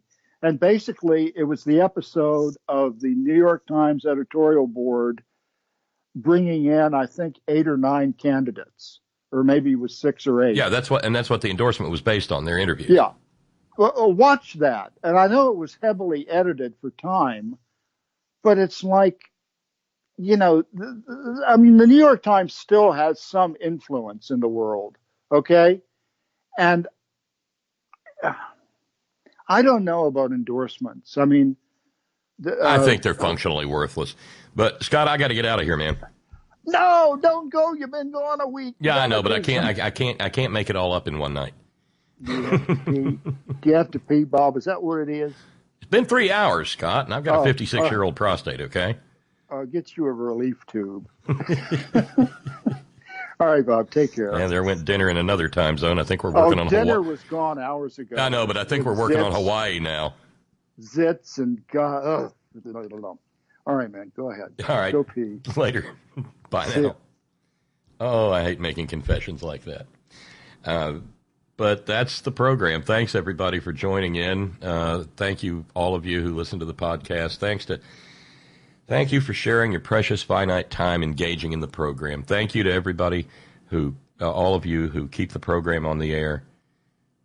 This is independent broadcasting, and so there's no ads, no commercials, no nothing. Thank you. And thanks to our all-volunteer staff. Thanks to Sparky and Steve in the chat room. Thank you to our news ninjas. Thank you, Brother Deacon Asa, headon.live. Thank you, John Fox in Australia. Thank you, Ben Birch, whiterosesociety.org. Thank you to the hardest working, bravest people I know, the men and women of Coal River Mountain Watch, CRMW.net, 20 years at the forefront of the struggle for human rights and environmental justice in Appalachia, and always, always, always, Gina, it's all for you. Later, y'all.